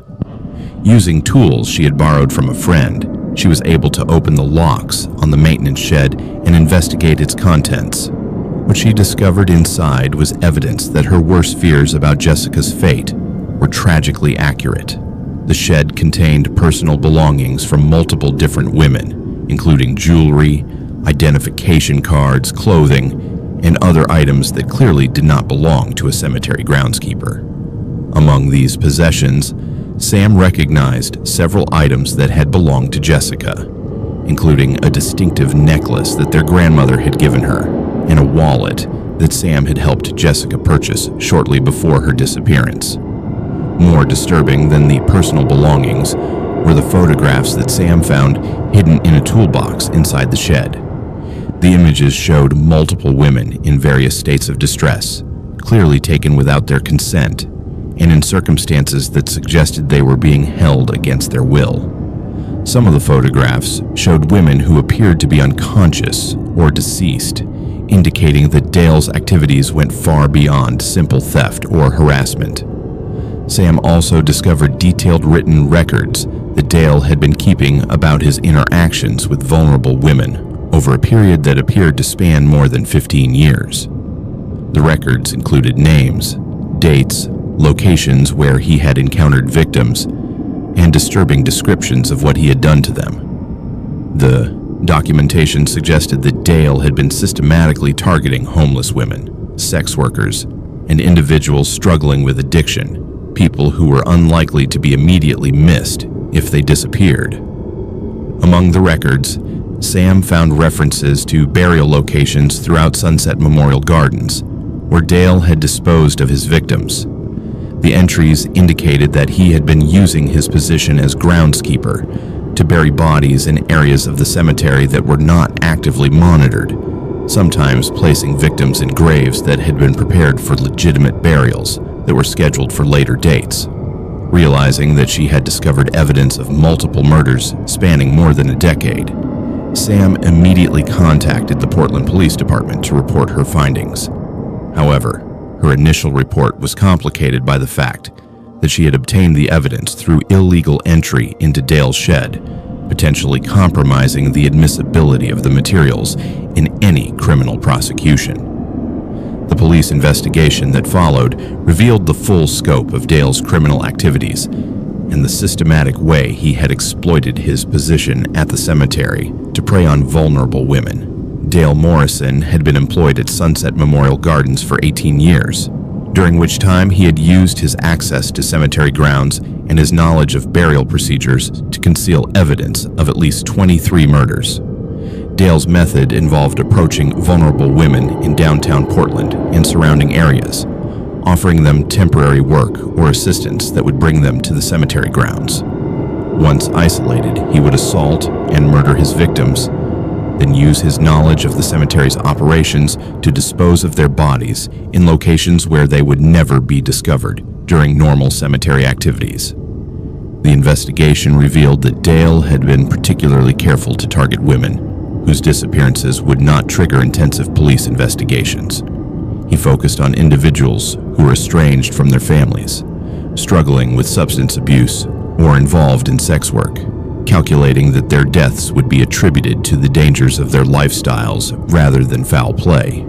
Dale's burial methods were sophisticated and took advantage of his detailed knowledge of cemetery operations. He would inter victims in graves that had been pre-dug for future legitimate burials, temporarily placing bodies in locations where they would be covered by sanctioned burials within days or weeks. He also used areas of the cemetery that were designated for future expansion, knowing that these locations would not be disturbed for years or decades. The excavation of Dale's disposal sites required extensive coordination between law enforcement agencies, the medical examiner's office, and cemetery management. Ground-penetrating radar was used to identify potential burial locations without unnecessarily disturbing legitimate graves, and archaeological techniques were employed to recover evidence while maintaining respect for the families whose loved ones were legitimately buried in the cemetery. The recovery operation ultimately located the remains of 19 victims, including Jessica, whose body was found in an area of the cemetery that had been designated for future columbarium development. The condition of the remains provided evidence of the brutal methods Dale had used to kill his victims, and personal belongings found with the bodies helped investigators identify individuals who had been missing for years.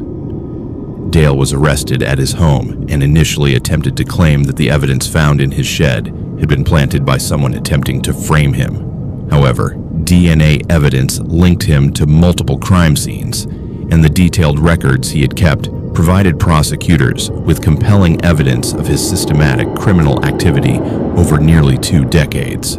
The case against Dale was strengthened by testimony from several women who had survived encounters with him, individuals who had accepted his offers of work or assistance, but had managed to escape before becoming victims. These survivors provided crucial information about Dale's methods and helped establish a pattern of predatory behavior that supported the physical evidence found at the cemetery. During the investigation, police discovered that Dale had been operating with virtual impunity for years because of assumptions about the victims he chose and the locations where he disposed of evidence. The combination of his legitimate access to cemetery grounds and his careful selection of vulnerable victims had allowed him to avoid detection despite the extensive nature of his criminal activities. Dale ultimately pleaded guilty to 19 counts of murder in exchange for a sentence of life imprisonment without the possibility of parole. His plea agreement included cooperation with ongoing efforts to identify additional victims and locate any remaining disposal sites that had not yet been discovered. The case led to significant changes in hiring and supervision practices at cemeteries throughout the Pacific Northwest, including enhanced background checks for employees with access to burial sites, and improved monitoring of after-hours activities on cemetery grounds. Sunset Memorial Gardens implemented new security measures and oversight procedures designed to prevent similar criminal activity in the future. Sam's determination to find her sister not only brought closure to Jessica's case, but also provided justice for 18 other families who had been searching for answers about their missing loved ones. Her courage in pursuing the investigation, despite personal danger, earned recognition from victim advocacy organizations and law enforcement agencies throughout Oregon. The discovery of Dale's crimes also led to renewed attention to the issue of violence against vulnerable women and the need for better protection and support services for individuals who are at risk of the exploitation. Several organizations use the case to advocate for improved resources for homeless women and individuals struggling with addiction. Jessica and the other victims were given proper burials in a section of Sunset Memorial Gardens that was dedicated to their memory, with individual headstones provided by donations from community members who were moved by the tragedy of their deaths and the circumstances that had made them vulnerable to Dale's predations. Our seventh terrifying encounter takes us to Westwood Cemetery in rural Georgia, where 32-year-old Khaleesi's late-night visit to her mother's grave triggered violent poltergeist activity that followed her home and grew stronger with each passing night. What began as a daughter's need to find comfort at her mother's resting place would unleash supernatural forces that threatened to destroy everything she held dear. Khaleesi had been struggling with grief for 6 months following the sudden death of her mother, Elena, from a heart attack in March 2023. Elena had been only 54 years old and had shown no previous signs of heart problems, making her unexpected death particularly difficult for Khaleesi to accept. As an only child whose father had died when she was 12, Khaleesi felt completely alone in the world after losing her mother, the person who had been her closest confidant and strongest source of support throughout her life. Westwood Cemetery, established in 1889, served the small farming community of Millbrook, Georgia, where 4 generations of Khaleesi's family had been buried. The cemetery covered 40 acres of gently rolling hills surrounded by cotton fields and pine forests, creating a peaceful atmosphere that had always provided comfort to local families during times of loss. Elena's grave was located in the newer section of the cemetery, marked by a simple granite headstone that Khaleesi had chosen to reflect her mother's preference for understated elegance. During the months following Elena's burial, Khaleesi had visited the grave regularly during daylight hours, finding that spending time at the site helped her process her grief and feel connected to her mother's memory. However, her work schedule as a night shift nurse at the regional hospital had recently changed, making it difficult for her to visit during normal cemetery hours. The emotional stress of her demanding job, combined with her unresolved grief, had been taking a serious toll on her mental and physical health. On the night of September 15th, 2023, Khaleesi decided to visit her mother's grave after completing her shift at the hospital. It was nearly midnight when she arrived at Westwood Cemetery, but she felt a desperate need to spend time at Elena's resting place and talk through the overwhelming emotions that had been building up inside her. The cemetery gates were locked, but Khaleesi knew of a section of fencing that had been damaged by a recent storm, allowing her to enter the grounds without having to wait until the following day. The cemetery at midnight was completely different from the peaceful place Khaleesi remembered from her daytime visits. The usual sounds of rural life had been replaced by an unsettling silence that seemed to amplify every footstep as she walked along the gravel paths toward her mother's grave. The only illumination came from a partial moon that cast long shadows between the headstones, creating an atmosphere that was both beautiful and deeply unsettling. When Khaleesi reached Elena's grave, she knelt beside the headstone and began speaking to her mother, as she had done during previous visits. She talked about her struggles at work, her loneliness, and her difficulty accepting that Elena was truly gone. As she spoke, Khaleesi felt a sense of peace and connection that she had been desperately seeking, and for the first time in weeks, she felt that she might be able to begin healing from her loss. However, as Khaleesi continued her conversation with her deceased mother, she began to notice subtle changes in the environment around her. The temperature seemed to be dropping rapidly, despite the warm September night, and her breath was beginning to form visible clouds in the suddenly frigid air. More disturbing was the sensation that someone was listening to her conversation, though she could see no other person anywhere in the cemetery. The feeling of being watched grew stronger as Khaleesi remained at the gravesite, and she began to hear sounds that seemed to be responses to her words. At first, the sounds were so faint that she thought they might be wind moving through the nearby trees, but gradually they resolved into what sounded like whispered words in her mother's voice. The whispers were barely audible and seemed to be coming from the ground beneath Elena's headstone. Khaleesi initially felt comforted by what she interpreted as a sign that her mother's spirit was still present and aware of her visits. She continued talking to the grave, asking questions about her future and seeking guidance about how to move forward with her life. The whispered responses seemed to provide the reassurance and advice that Khaleesi had been desperately seeking, and she felt more emotionally stable than she had since Elena's death. However, as the night progressed, the whispered voices began to change in ways that made Khaleesi increasingly uncomfortable. What had initially sounded like her mother's gentle and loving voice began to take on a harsh and demanding tone. The whispers started making requests that seemed inappropriate and disturbing, asking Khaleesi to bring offerings to the grave and to visit more frequently, regardless of the inconvenience to her work and personal life. More alarming was the way the whispered voices seemed to know intimate details about Khaleesi's life that her mother had never known, including information about recent events that had occurred after Elena's death. The voices began making references to Khaleesi's co-workers, her financial situation, and her romantic relationships with a level of detail that suggested supernatural surveillance rather than motherly concern. As dawn approached, Khaleesi decided to end her visit and return home, but she found that the supernatural activity that had begun at her mother's grave was not confined to the cemetery grounds.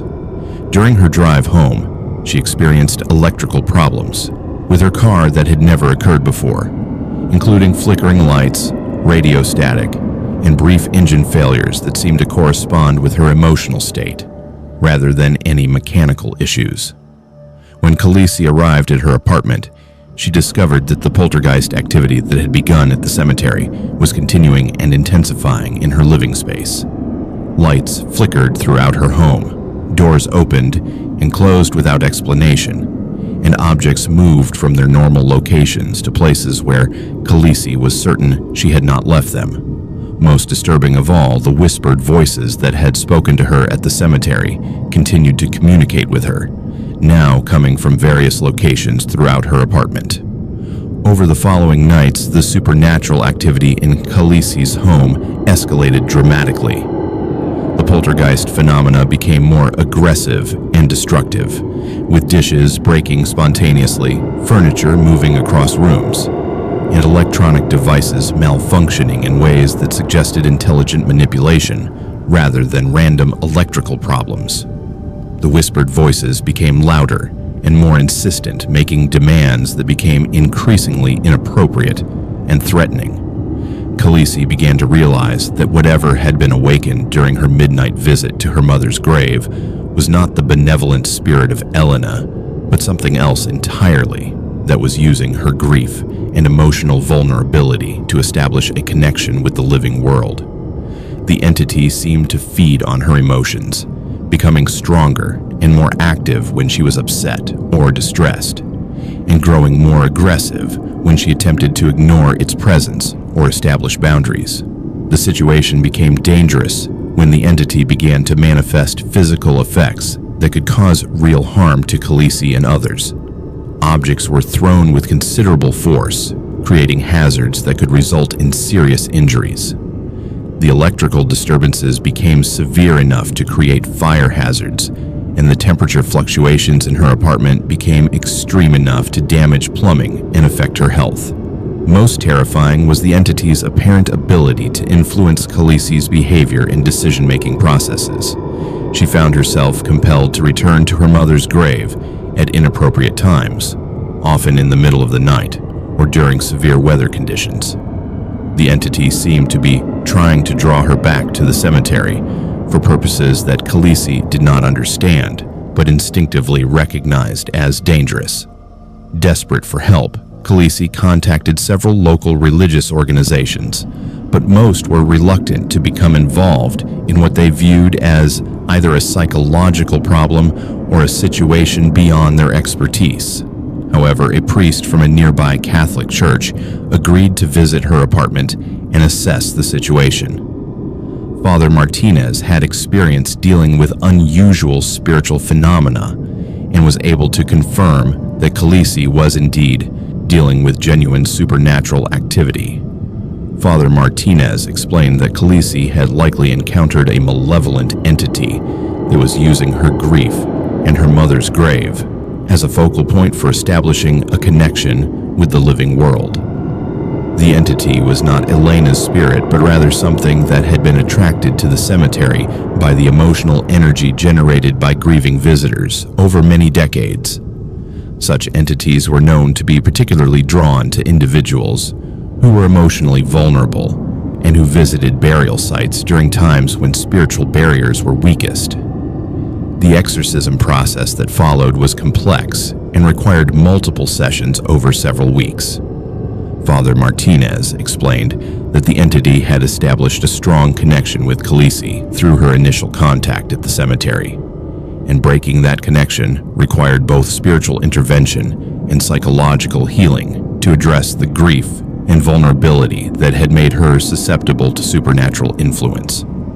During the exorcism sessions, the entity demonstrated considerable resistance to being banished, manifesting increasingly violent phenomena and making threats against both Khaleesi and Father Martinez.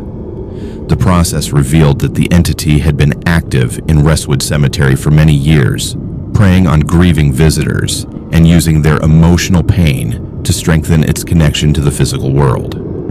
The final exorcism session required the assistance of additional clergy and took place simultaneously at both Khaleesi's apartment and her mother's gravesite. The ritual involved blessing both locations and establishing spiritual barriers that would prevent the entity from re-establishing contact with Khaleesi or using Elena's grave as a focal point for future manifestations. Following the successful completion of the exorcism, Khaleesi experienced immediate relief from the poltergeist activity that had been plaguing her for weeks.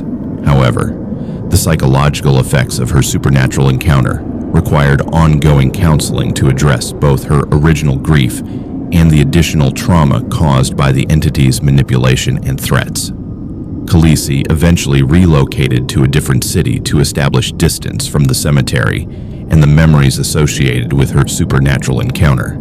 She continued to honor her mother's memory through private rituals and charitable activities that Elena would have supported, but she never again visited Westwood Cemetery or any other burial ground during nighttime hours.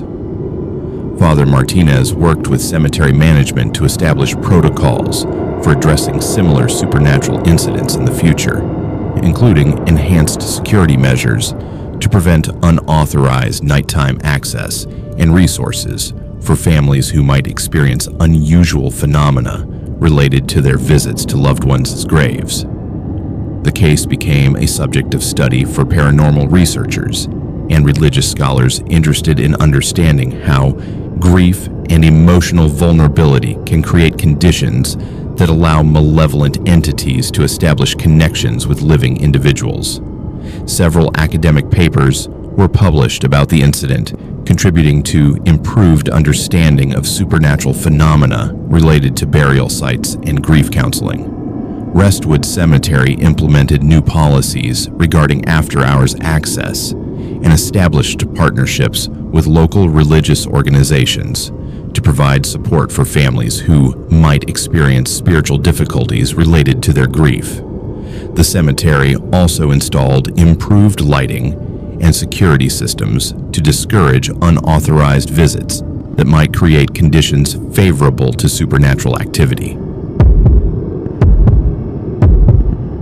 Our eighth disturbing encounter takes us to Elmwood Cemetery in Massachusetts, where 24-year-old college student Jakai became possessed by multiple spirits during an unauthorized seance, speaking in the voices of people who had died violently and revealing secrets that the dead were never meant to share. What began as a paranormal investigation assignment would transform into a horrifying supernatural experience that left Jakai forever changed by his contact with the restless dead. Jakai was a senior at Salem State University, majoring in psychology with a focus on parapsychology, when he decided to conduct an independent research project on electronic voice phenomena and spirit communication. His academic advisor had approved a study examining whether modern recording equipment could capture evidence of supernatural communication in locations with reported paranormal activity. Elmwood Cemetery, established in 1851, had a reputation among local paranormal enthusiasts as one of the most active supernatural sites in New England. The cemetery covered 200 acres of rolling hills dotted with elaborate Victorian monuments and ancient oak trees that created an atmosphere of timeless mystery. Elmwood was the final resting place for many prominent Massachusetts families, including several individuals who had died under mysterious or violent circumstances during the 19th and early 20th centuries. Local folklore claimed that the spirits of these restless dead continued to wander the cemetery grounds, seeking resolution for the injustices they had suffered in life. Jakai had chosen Elmwood specifically because of its documented history of paranormal encounters and its connection to several unsolved historical mysteries.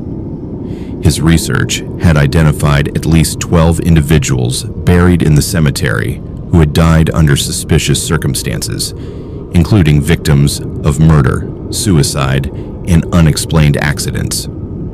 His hypothesis was that the emotional trauma associated with violent death might create conditions that would make spirit communication more likely to occur. For his research project, Jakai had assembled sophisticated recording equipment, including digital audio recorders, electromagnetic field detectors, and infrared cameras that could document any unusual phenomena that might occur during his investigation. He had also studied historical seance techniques from the spiritualist movement of the late 1800s, believing that combining traditional methods with modern technology might produce more reliable results than previous paranormal investigations. On the night of October 31st, 2022, Jakai entered Elmwood Cemetery with permission from the administration, who had agreed to allow his research as part of a legitimate academic study. He had chosen Halloween night because historical accounts suggested that supernatural activity was often heightened during times when the boundary between the living and dead was considered to be at its thinnest. His plan was to conduct recording sessions at several specific grave sites and then analyze the audio for evidence of electronic voice phenomena. Jakai began his investigation at the grave of Margaret Ashworth, a 23-year-old woman who had been murdered by her husband in 1887 in a case that had scandalized local society. According to historical records, Margaret had been attempting to leave her abusive marriage when her husband discovered her plans and killed her in a fit of rage. The husband had been convicted and executed, but local legend claimed that Margaret's spirit remained in the cemetery, seeking acknowledgement of the injustice she had suffered. Using a combination of traditional seance techniques and modern recording equipment, Jakai attempted to establish communication with Margaret's spirit. He spoke aloud to the grave, asking respectful questions about her life and death, while his equipment recorded any potential responses. For the first hour, his efforts produced no unusual results beyond normal environmental sounds and electromagnetic readings consistent with the cemetery's electrical infrastructure. However, as Jakai continued his investigation, he began to experience subtle changes in his environment that suggested supernatural presence.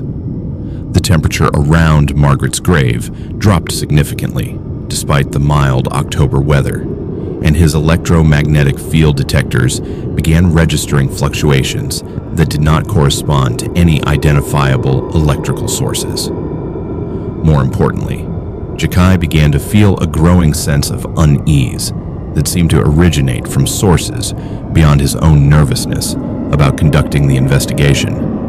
Around midnight, Jakai's recording equipment began capturing voices that were clearly not his own. Faint whispers that seemed to be responding to his questions about Margaret's death. The voices were barely audible, but appeared to be providing information about the circumstances of her murder that had not been included in the historical records he had studied. As the communication became clearer, Jakai realized that he was receiving details about the case that could only have been known by someone who had witnessed the crime. Encouraged by this apparent success, Jakai decided to expand his investigation to include other graves of individuals who had died violently. He moved to the burial site of Thomas Blackwood, a businessman who had been killed in 1903 under circumstances that had never been fully explained. Local newspapers from the time had reported that Thomas had been found dead in his locked office with no signs of forced entry, leading to speculation about suicide, murder, or supernatural intervention. As Jakai began attempting communication with Thomas's spirit, the supernatural activity that had been subtle at Margaret's grave became dramatically more intense. His recording equipment began malfunctioning in ways that suggested intentional interference rather than random technical problems. The electromagnetic readings became erratic, and the temperature fluctuations became severe enough to cause condensation to form on his equipment despite the dry autumn air. Most disturbing was the way that Jakai himself began to change during the attempted communication with Thomas's spirit. He found himself speaking in a voice that was not his own, using vocabulary and speech patterns that were characteristic of early 20th century business language. The voice that emerged from his throat provided detailed information about Thomas's business dealings and the circumstances that had led to his death, information that Jakai had never encountered in his historical research. As the night progressed, Jakai's attempts at spirit communication spiraled completely out of his control. Additional voices began speaking through him, each representing a different individual who had been buried in Elmwood Cemetery after dying under violent or mysterious circumstances. The spirits seemed to be competing for the opportunity to communicate through Jakai, resulting in overlapping conversations that became increasingly chaotic and disturbing. The possessed state that Jakai experienced was unlike anything described in academic literature about seances or spirit communication. Rather than maintaining conscious control over the process, he found himself becoming a passive conduit for multiple entities who were using his vocal cords and physical body to communicate with the living world. The spirits spoke in languages he did not understand, referenced historical events he had never studied, and provided information about crimes and injustices that had been covered up or forgotten. Most terrifying was the realization that the spirits communicating through Jakai were not seeking peaceful resolution or spiritual closure. Instead, they were angry, vengeful entities who wanted to use their connection with the living world to expose secrets and seek retribution against people who had wronged them during their lifetimes. The information they provided was often disturbing and potentially dangerous, involving accusations of murder, fraud, and other serious crimes committed by prominent historical figures. As dawn approached, Jakai found that he was unable to end the seance or regain control over his own voice and actions. The spirits that had taken possession of him seemed reluctant to return to whatever realm they normally inhabited, and they began making demands that he continue to serve as their spokesperson in the living world. They wanted him to contact descendants of their enemies, reveal hidden evidence of historical crimes, and take actions that would provide them with the revenge they had been seeking for decades or centuries. The possession experience finally ended when Jakai's roommate, concerned about his failure to return from the cemetery investigation, contacted campus security to conduct a welfare check. Security officers found Jakai collapsed near Thomas Blackwood's grave, apparently unconscious and suffering from exposure to the cold temperatures that had persisted throughout the night. His recording equipment had been scattered around the burial site, and much of it showed evidence of damage that could not be explained by normal environmental factors. When Jakai regained consciousness, he had no memory of the final hours of his investigation or the possession experience that had occurred.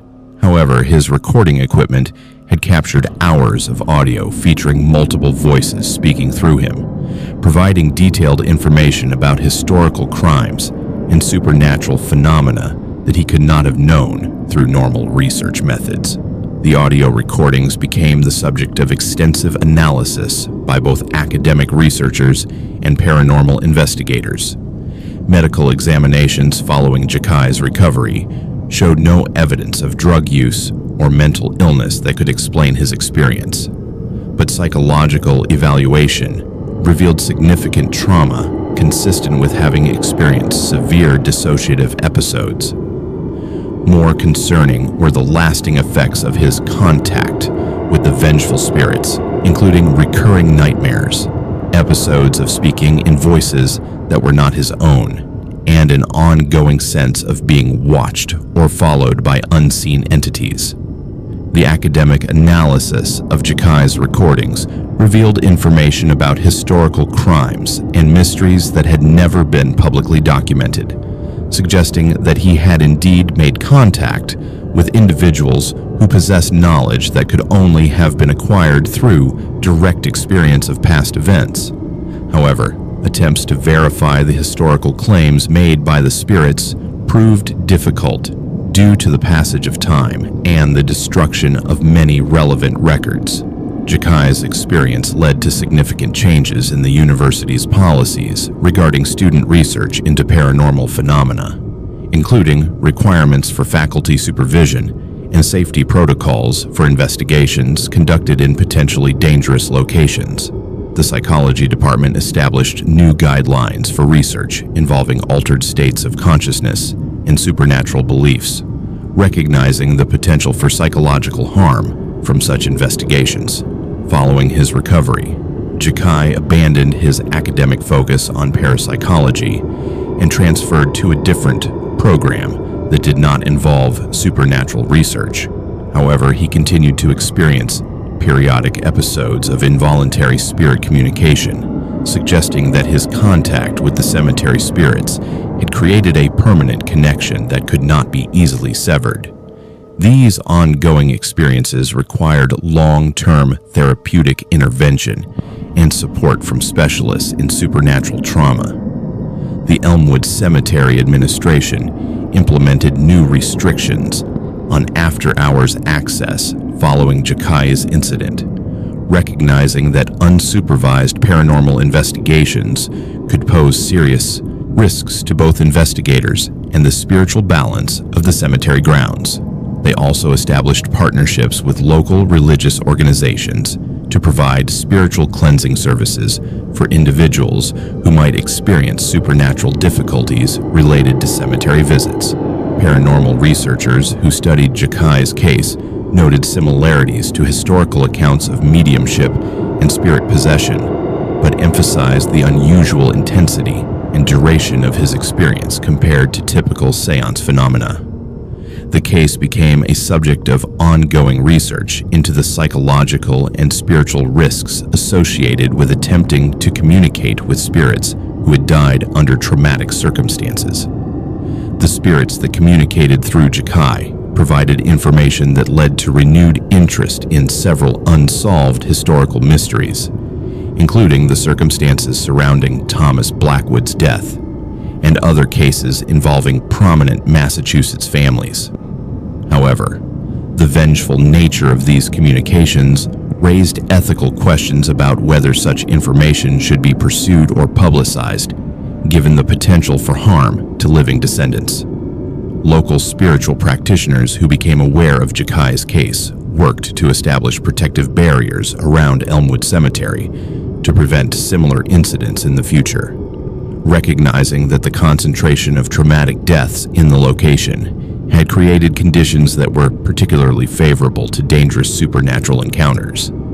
These protective measures included both traditional religious blessings and indigenous cleansing rituals designed to help restless spirits find peace. The long-term effects of Jakai's possession experience continued to manifest years after the initial incident, including ongoing sensitivity to supernatural phenomena and periodic episodes of involuntary mediumship that required careful management to prevent further spiritual trauma.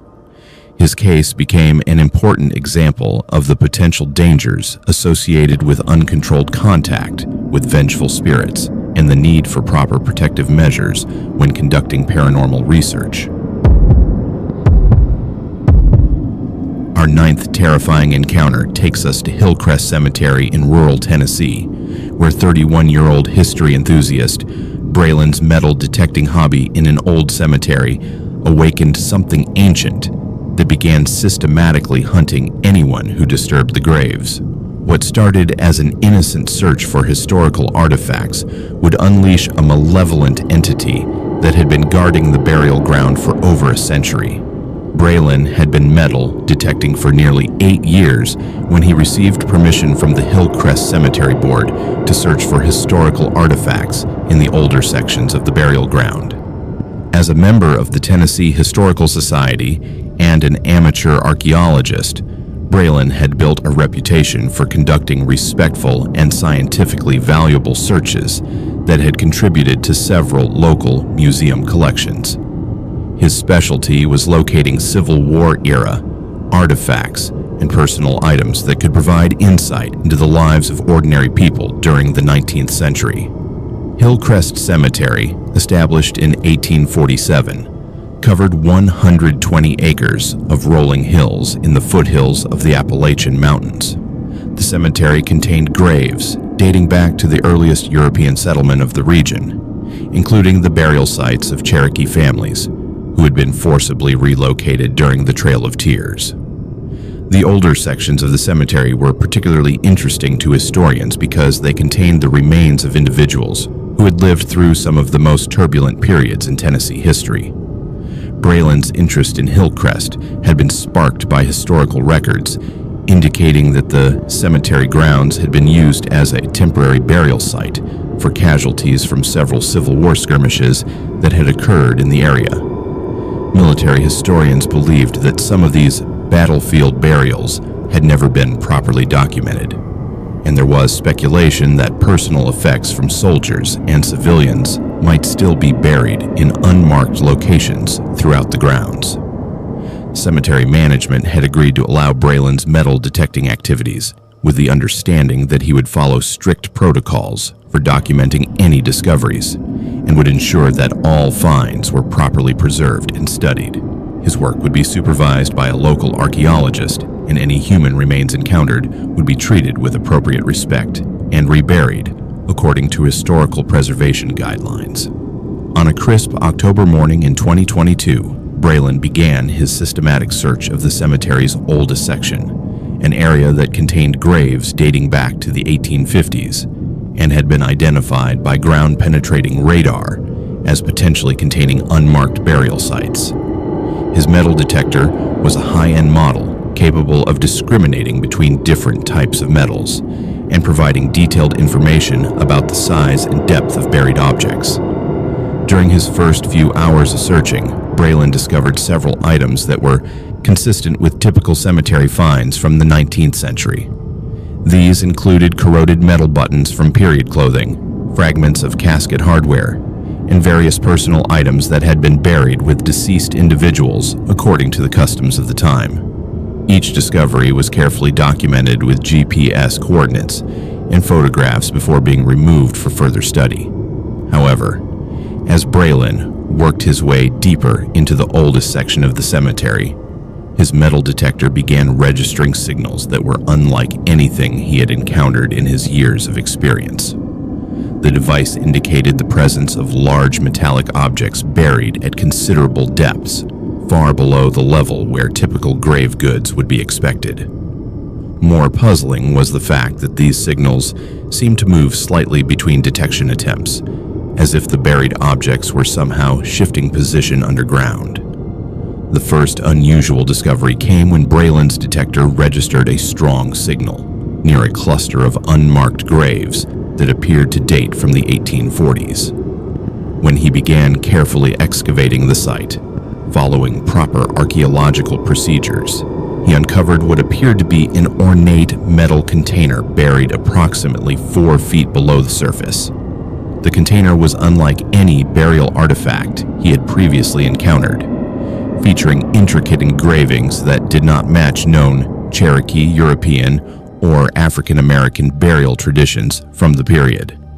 The metal container was roughly the size of a small coffin, but was clearly not designed for human burial. The engravings that covered its surface included symbols that appeared to combine elements from multiple different cultural traditions, suggesting that it had been created by someone with knowledge of diverse spiritual practices. More disturbing were the warning symbols that were clearly visible among the decorative elements, images that seemed designed to discourage anyone from opening or disturbing the container. As Braylon documented his discovery and prepared to notify the supervising archaeologist, he began to experience subtle changes in his environment that suggested his excavation had triggered something more than archaeological interest. The temperature in the immediate area around his dig site dropped noticeably, despite the warm October weather, and birds and small animals that had been active throughout the morning suddenly disappeared from the vicinity. More concerning was the reaction of his metal detector, which began producing erratic readings that did not correspond to any buried objects. The device seemed to be detecting metallic signatures that moved rapidly through the ground in patterns that defied explanation. The electromagnetic interference became so severe that Braylon was forced to shut down his equipment and continue his documentation, using only visual observation and manual measurement techniques. When the supervising archaeologist arrived to examine Braylon's discovery, she immediately recognized that the metal container represented something far more significant than typical burial goods. Dr. Sarah Whitfield, who specialized in indigenous burial practices and frontier-era archaeology, identified the engravings as incorporating elements from both Cherokee spiritual traditions and European folk magic practices that had been brought to the region by early settlers. Dr. Whitfield explained that the combination of symbols suggested that the container had been buried as part of a binding ritual designed to contain something that was considered dangerous to the living community. The warning symbols were consistent with protective practices used by various cultural groups to mark locations that should not be disturbed, and the depth of the burial suggested that whoever had interred the container had wanted to ensure that it would never be accidentally discovered. Despite Dr. Whitfield's concerns about the nature of the discovery, professional curiosity and archaeological protocol required that the container be properly examined and documented. However, as preparations began for carefully opening the artifact under controlled conditions, both Braylon and Dr. Whitfield began to experience phenomena that suggested their investigation had already gone too far. The first sign of supernatural activity occurred during the night following the container's discovery, when Braylon was awakened at his hotel by sounds that seemed to be coming from the direction of Hillcrest Cemetery. The sounds were unlike anything he had ever heard, combining elements of human voices, animal calls, and what seemed to be the grinding of metal against stone. When he looked toward the cemetery from his hotel window, he could see strange lights moving among the headstones in patterns that did not correspond to any natural phenomenon. Over the following days, as Dr. Whitfield arranged for specialized equipment to safely examine the container, both researchers began to notice that they were being followed by something that remained just beyond the edge of their vision. Shadows moved independently of their sources. Electronic equipment malfunctioned in their presence, and both began experiencing vivid nightmares featuring scenes of violence and supernatural horror set in locations that resembled Hillcrest Cemetery. The situation escalated dramatically when Dr. Whitfield's attempt to open the container using non-invasive scanning techniques revealed that it contained something that was still active despite having been buried for over a century. The electromagnetic signatures detected by the scanning equipment suggested the presence of an entity that was aware of the investigation and was actively resisting attempts to examine its prison. When the container was finally opened under carefully controlled conditions, the researchers discovered that it contained the remains of what appeared to be a human being. But the bones showed evidence of deliberate modification that was unlike any known burial practice. The skeleton had been bound with metal restraints and surrounded by artifacts that suggested it had been the subject of a binding ritual designed to prevent its spirit from escaping to harm the living. The historical research that followed revealed that the burial dated to 1847, the same year that Hillcrest Cemetery had been established. Local records from the period contained references to a series of unexplained deaths and supernatural incidents that had plagued the early settlement, until a combined effort by Cherokee spiritual leaders and European settlers had successfully contained the entity responsible for the violence. The individual buried in the container was identified as Jeremiah Blackwood, a settler who had been accused of practicing dark magic and of making deals with malevolent spirits in exchange for power over his neighbors. According to historical accounts, Blackwood had been killed by the community after a series of supernatural attacks that had claimed multiple lives, but his death had not ended the violence. The binding ritual had been performed as a last resort to contain his vengeful spirit and prevent it from continuing to harm the living. The opening of Blackwood's prison had released an entity that immediately began seeking revenge against anyone who had been involved in disturbing its containment. Braylon found himself the primary target of supernatural attacks that escalated in intensity and violence as the days passed. Objects in his hotel room moved without explanation, electronic equipment failed whenever he was present, and he began experiencing physical attacks from an invisible assailant that left him with scratches and bruises that could not be explained by any natural cause. Dr. Whitfield, despite her academic skepticism about supernatural phenomena, was forced to acknowledge that they were dealing with something beyond conventional archaeological investigation. The entity that had been released seemed to possess intelligence and malevolent intent, and it was systematically targeting everyone who had been involved in the excavation of its prison. The situation reached a crisis point when other members of the archaeological team began experiencing similar supernatural attacks, and several cemetery visitors reported encounters with a hostile presence that seemed to be guarding the older sections of the burial ground. The entity appeared to be expanding its influence beyond the immediate area of its former prison, suggesting that its power was growing as it remained free from containment.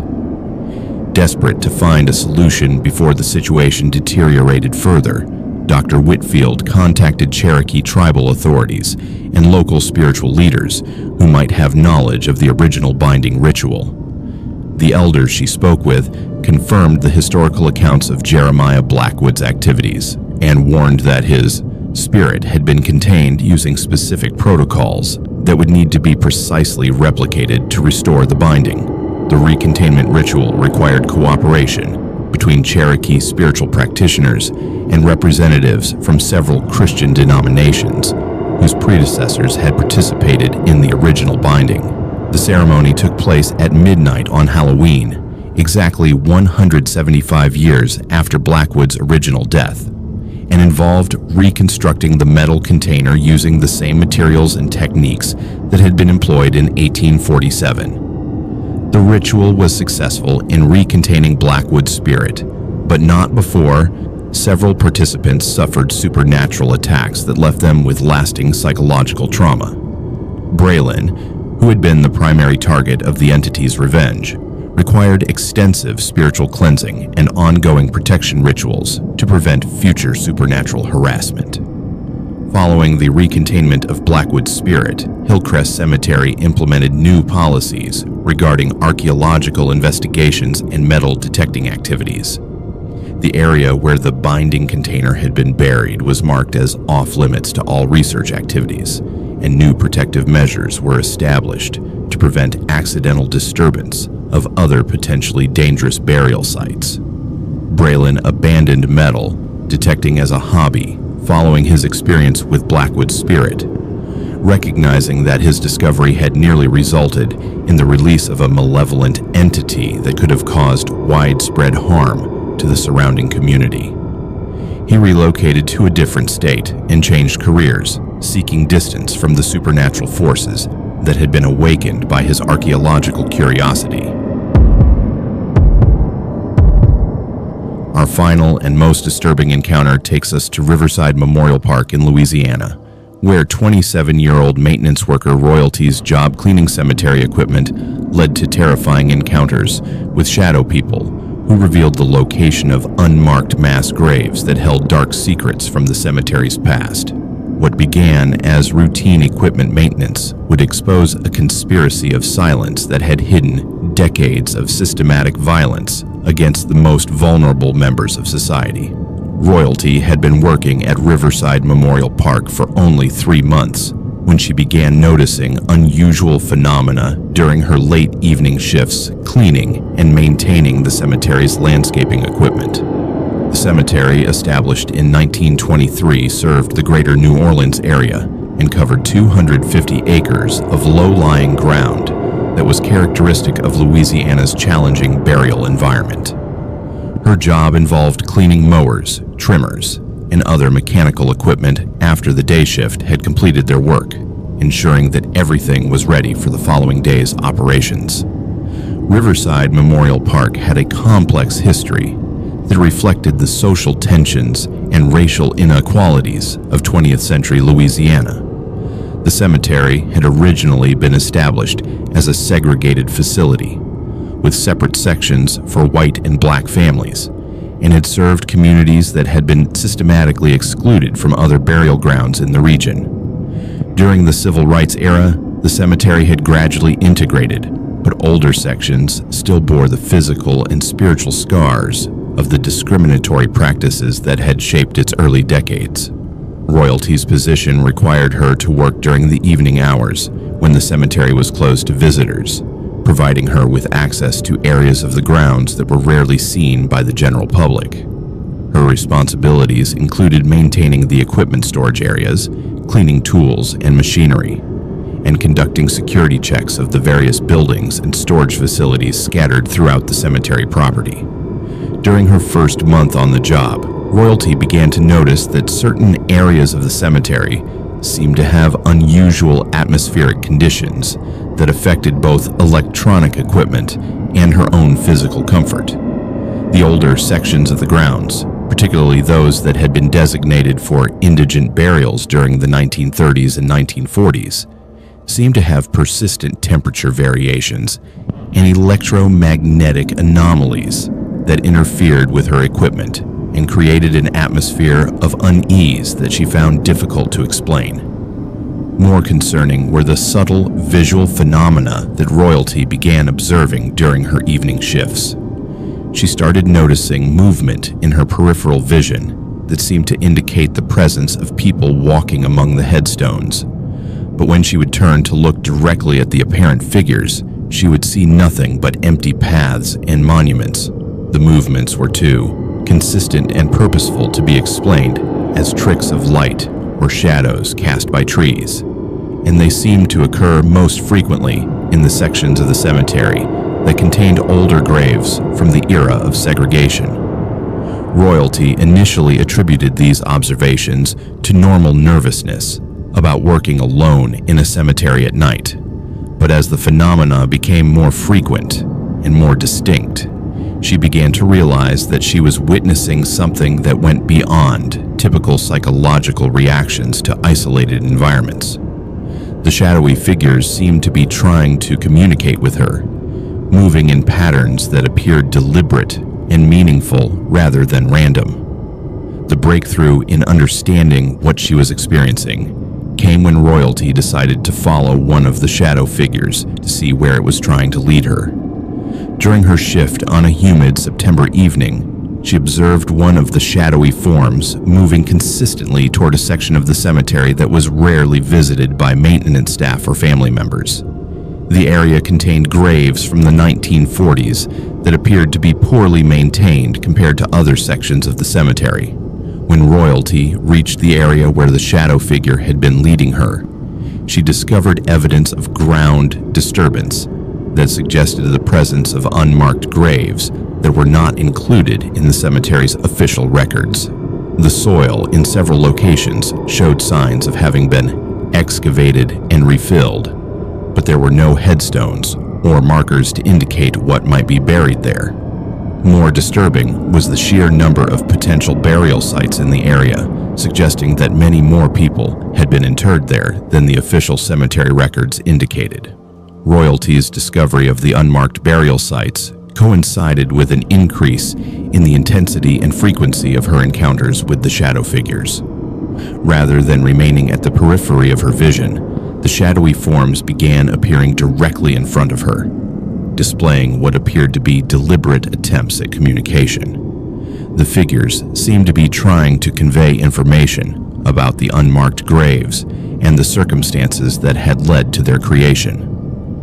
The shadow people, as Royalty began to think of them, appeared to be the spirits of individuals who had been buried in the unmarked graves without proper recognition or documentation. Their attempts at communication seemed driven by a desperate need to have their deaths acknowledged and their stories told to the living world. Through gestures and movements that became increasingly clear over time, they began to reveal details about systematic injustices that had been hidden for decades. As Royalty continued to interact with the shadow people during her evening shifts, she began to understand that the unmarked graves contained the remains of individuals who had been victims of institutional violence and neglect during the 1940s and 1950s. The spirits were revealing evidence of a conspiracy involving local hospitals, mental health facilities, and law enforcement agencies that had resulted in the deaths of homeless individuals, psychiatric patients, and members of minority communities whose deaths had been covered up to avoid public scrutiny.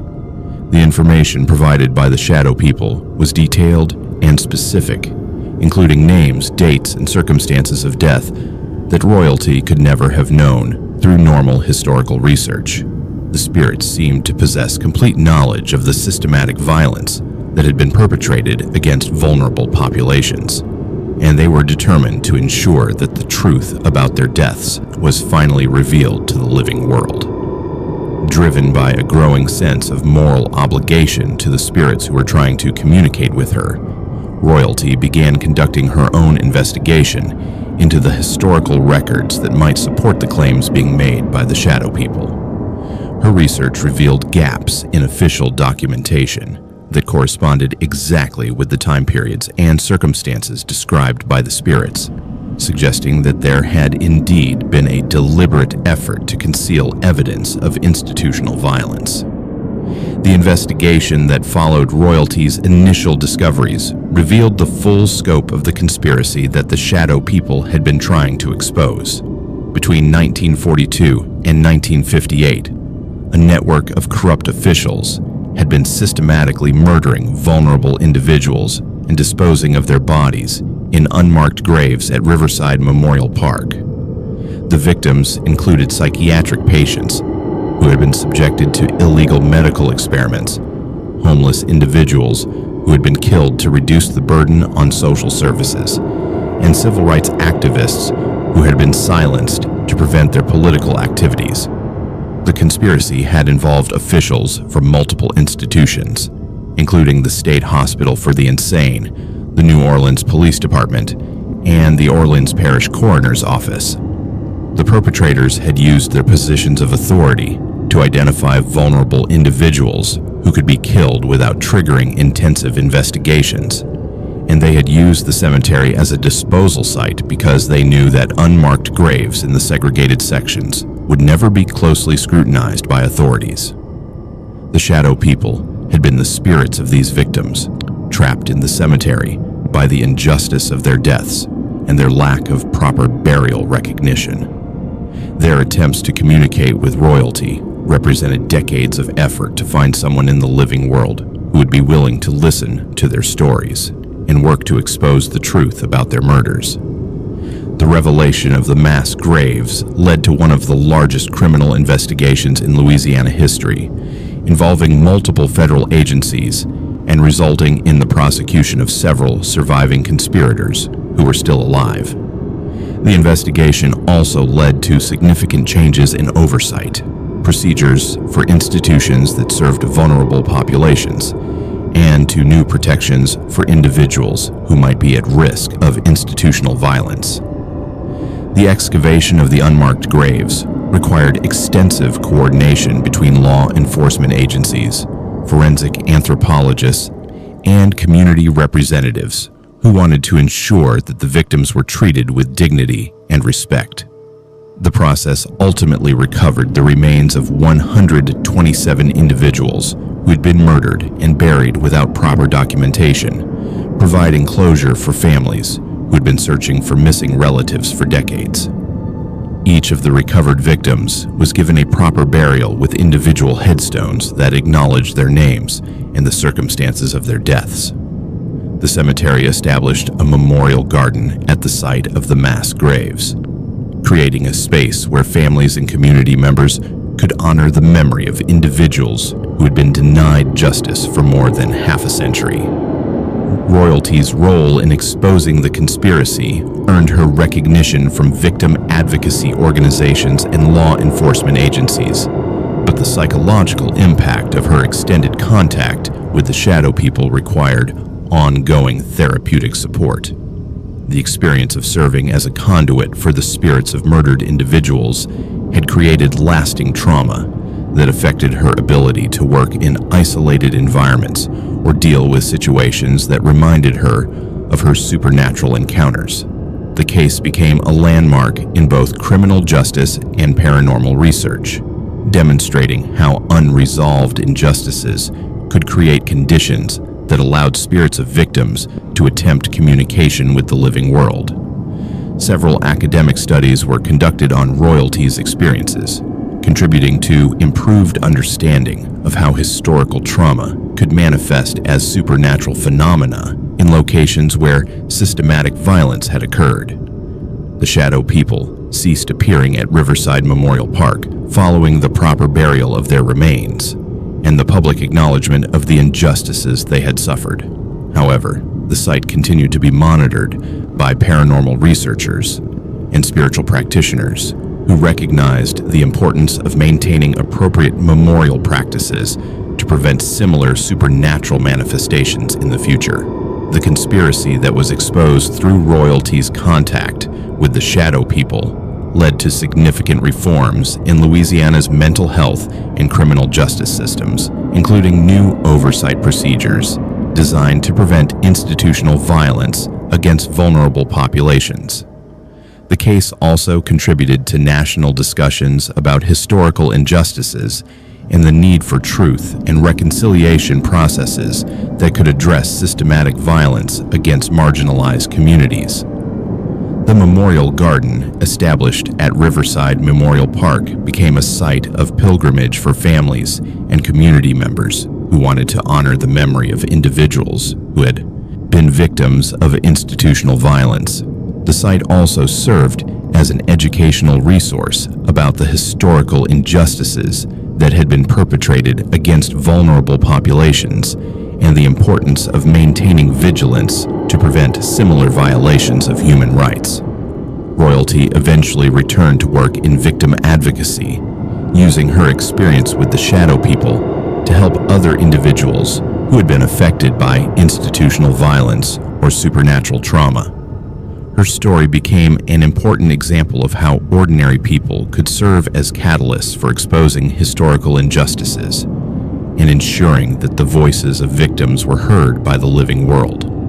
The case at Riverside Memorial Park demonstrated the complex relationship between historical trauma, institutional violence, and supernatural phenomena, showing how unresolved injustices could create conditions that allowed the spirits of victims to seek acknowledgement and justice from beyond the grave. The shadow people had succeeded in their decades-long effort to expose the truth about their murders, providing closure for their families, and ensuring that their deaths would never again be forgotten or ignored by the living world. The investigation and memorial process that followed royalty's discoveries created lasting changes in how Louisiana institutions addressed historical injustices and maintained accountability for past violations of human rights, ensuring that the sacrifice of the shadow people had contributed to meaningful reforms that would protect future generations from similar systematic violence.